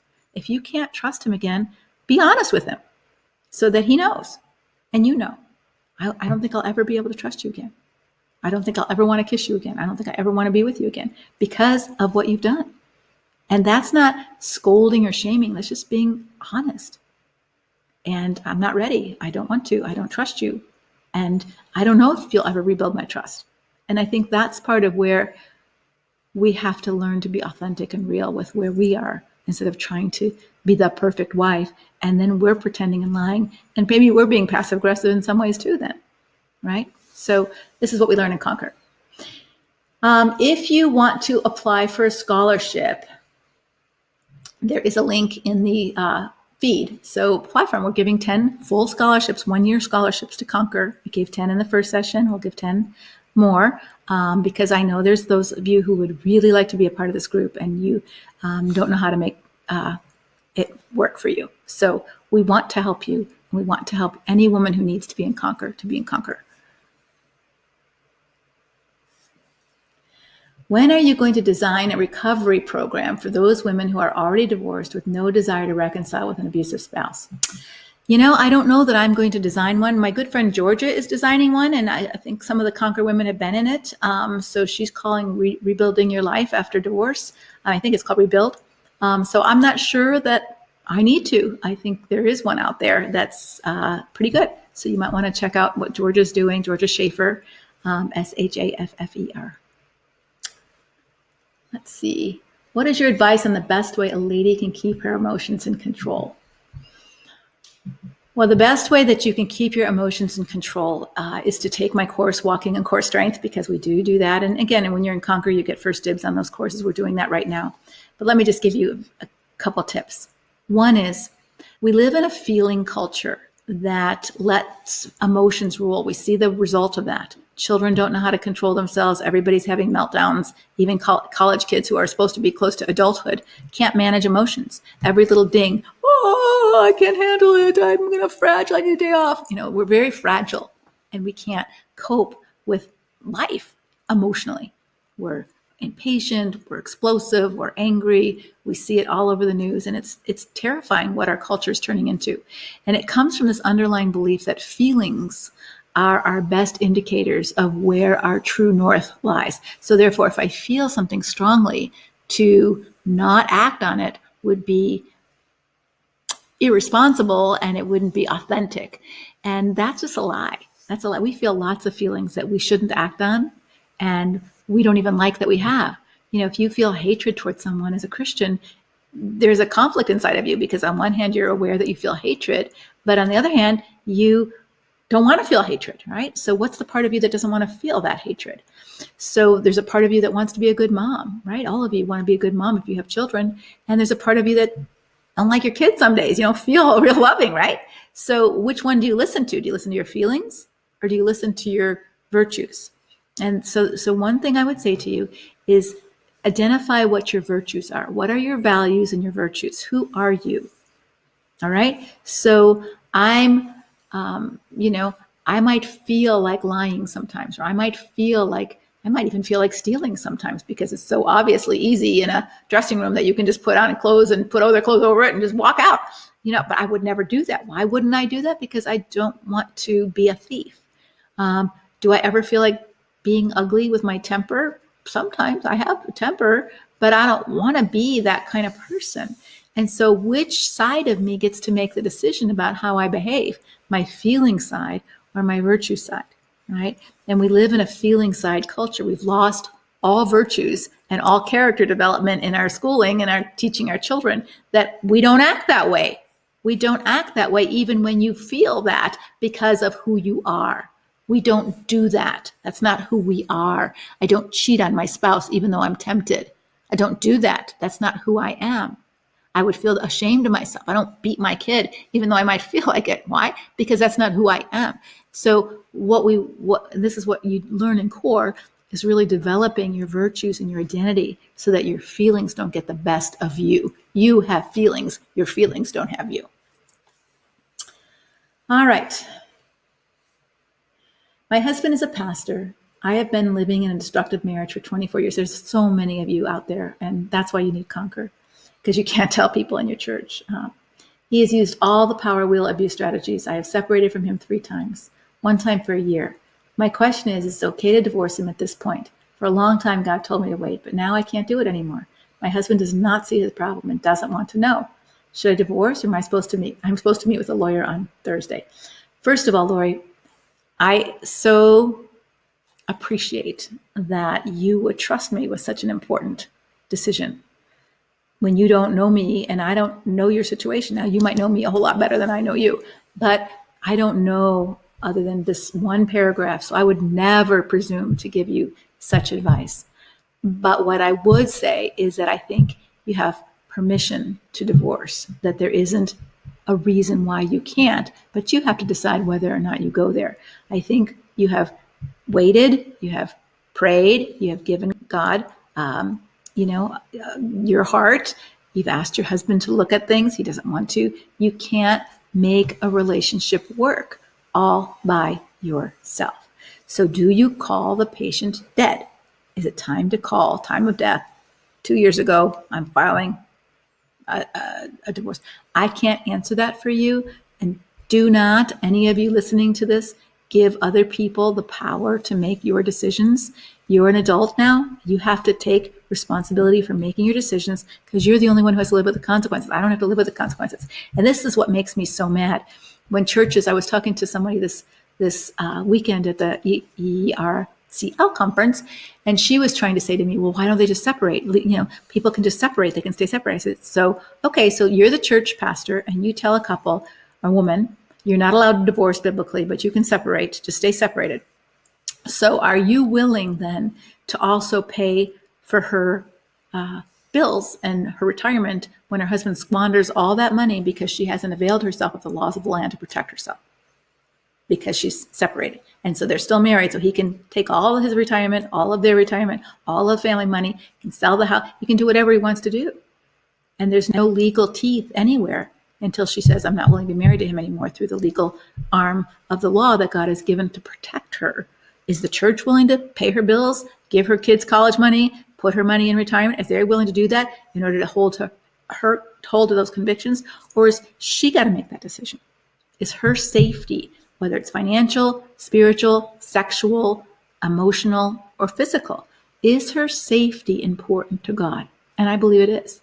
Even in Exodus, I think it's Exodus 21. I can't remember exactly because I didn't prepare to talk about divorce. But if just Google, can a slave wife divorce her husband? So in the Old Testament, God made exceptions for divorce. And it says, if a man marries another woman, like 2 wives now, and she's a slave wife, and this new husband doesn't provide for her needs, he doesn't give her food, clothing, and sexual intimacy, and he gives it all to his first wife or his second wife, and she's the slave wife, she may divorce him. There's no adultery there. There's no adultery there. She may divorce him. She may divorce him and go free. She's no longer a slave wife. So God cared for the status of women who in that culture had no power, had no say, had no vote, had no money. And God put some regulations and rules to protect them, including the sanctity of marriage. So man couldn't just dismiss his wife for no reason and pick a prettier girl. That's what some of those divorce laws were for, so she could be protected, right? And then the slave wife is protected. So God cares about your safety and your sanity. And I think you need to prayerfully go forward, meet with your attorney and see what they say, and prayerfully say to God, I need you to instruct me and guide me in the way I should go. I trust that you will counsel me with your eye upon me, and I'm going to walk in faith that this is what you're asking me to do, and do it. And if God is seeing you turn left when you should have turned right, you will get information that will help you make a U-turn. He will give you the information. He's done it in my life a million times. I'll write a chapter of a book. I'll think, oh, this is great. This is my chapter for my book. I'll take a walk. And in that walk, he's saying, nope, I don't want you to say it that way when you say it that way. Go home, rewrite the chapter. he's just that kind of God. He will show you what you should do. Trust in me with all your heart. Don't lean on your own understanding. In all your ways acknowledge me. I will make your path straight. Those are his promises to us. All right. My husband doesn't want to take any responsibility or do any work to build up or maintain our marriage. He is loyal, not abusive, and a great guy. Can I find a solution for my situation? Attend conquer. So he's loyal and a great guy, so I'm kind of having a disconnect. So what's the problem? So if the marriage is marriage falling apart, you say he won't. So if he won't build or maintain your marriage, I believe that there's a disconnect in his thinking. So here's a couple word pictures I would give him. If he's really a great guy, this is the word picture I would give him. I would say, if you bought a brand new car and you never maintained it, what would happen to that car? If we built a brand new house and we never maintained it, if we never took the garbage out, we never vacuumed, we never cut the grass, we never weeded the garden, we never flushed the toilet, we never cleaned the counters, we never maintained it, how would that house look in 6 months? Brand new house. So our marriage is like that. It needs maintenance and it needs repairs. And I'm not understanding why you would certainly fix the car if it was broken. You would certainly fix the window if it got broken. You would fix the toilet if it got broken. You would clean out the garbage every week. You would, you mow the grass every week. Why don't you think we need some tending, maintenance, and repairs? I don't get it. Help me understand your thinking here. I would start there. If he truly is a really good guy and loyal, maybe he just doesn't make the connection. Maybe he's thinking like a man that I met at a business event. We were talking and he said, "What do you do?" And I told him, he goes, "I've been married 3 times. He goes, I just haven't found the right person yet." And so I challenged him. I said, "So you're thinking that marriage works if you find the right person?" "Yeah, if you find the right person, it's not going to be any work." I said, so I use the same analogy with him. I said, "So is that how you think when you buy your brand new Mercedes? That it's not going to be any work, that you're never going to have to put gas in it, you're never going to have to change the oil, you're never going to have to put air in the tires, you're never going to have to wash it?" No. Well, then why would you think about the marriage that way? It doesn't work that way. But I think a lot of men grow up with the myth of marriage just like women do, so you may have to challenge that a bit, but in a kind way. I feel so bonded to my husband. 34 years together. We've experienced so much life together, even losing a child. I don't know how to let go. He's a narcissist who continues to yell, curse at me, and then the next day act like nothing happened. Ugh, I've tolerated such insanity. Fran, we have a whole video in our Conquer library on trauma bonding, 2 of them actually, because oftentimes you bond with someone like war vets bond in trauma. And so when you go through something together, especially like losing a child, and even the abuse cycle, sometimes there's trauma bonding, like, when someone hurts you and then hugs you and loves you and hurts you, and there's this intensity instead of intimacy. And so you are probably very bonded to him, but trauma bonding isn't love. And it's not, even people who have been captured, kidnapped, like, Elizabeth Smart or some of, people who have been kidnapped are sometimes trauma bonded to their kidnappers, because I remember reading a book by J.C. Dugard. She was the child who was kidnapped and kept in the backyard tent, and she had 2 children by her abuser, and he kept her for like 20 years. It was terrible. 15 years, a long time, her whole childhood and much of her adulthood. But, she said he'd rape me and then he'd bring me a chocolate milkshake. And it was so crazy making, because on the one hand, he's cruel. He kidnapped me. He makes me sleep in a tent. I can't contact my parents. And on the other hand, he's kind of nice to me and it makes me feel cared about. And, maybe he really does care about me. And so it just so messes with your emotions that, yeah, you might be trauma bonded. So I would encourage you to do some research on that or join Conquer and do some work around that. How can you rebuild intimacy once your spouse is doing the work to own his problems and rebuild trust? Okay, great. So I don't know if you're talking about physical intimacy or just emotional intimacy, but here's where you begin slowly, just like you would in any relationship where trust has been broken or there is no trust. Nobody takes off you shouldn't take off all your clothes with someone you don't know or trust, right? In the same way, you don't take off all your emotional clothes with someone. So we would start small by trying to build a relational intimacy. It might be that you do a book together and talk about some of the chapters and see if he's honest and if he's transparent and if he's willing to be accountable to some of his goals about what the book is saying. It might be that you get one of those marriage books that kind of has all the questions that you can ask, and you ask different questions and you see how they respond. It might be that you start to speak up more and you say no, and I don't like that, and that doesn't feel good to me, and to see how they respond. That's how you start building trust. And then as you start building trust, then you can share more, you can be more vulnerable, you can be more transparent about deeper things, but you don't start with intimacy. You start with rebuilding the broken trust. Can I trust you to care? Can I trust you to be authentic? Can I trust you to be honest? And as I can trust you, then I can be more intimate. I can be more open. I can be more revealing about who I am, whether it's physically or emotionally. All right, we are at over an hour, so I'm going to take one more question and then I'm going to have to go and eat dinner. I'm getting a little dry here. Hold on.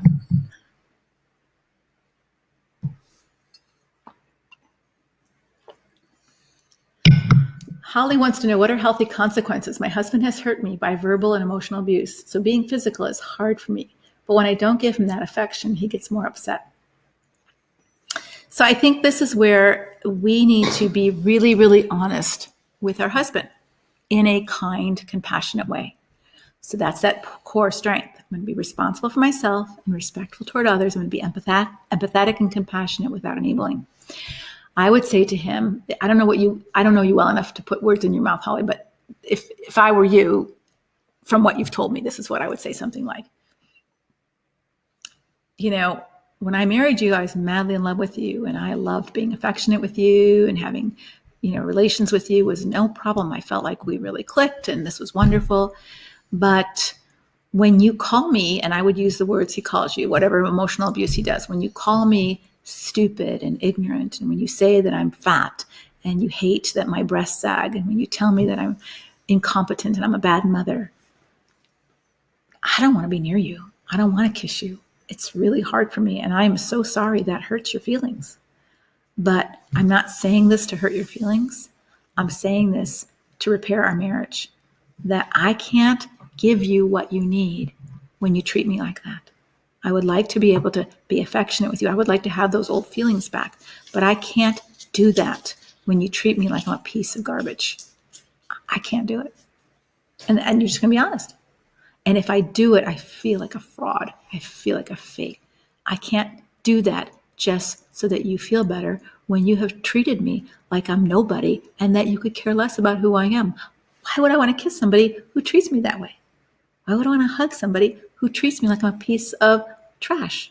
I can't do it. It's unhealthy for me to do it. And see what happens. As you speak the truth in love, see if his self-awareness meter can grow, if his self-reflection meter can grow.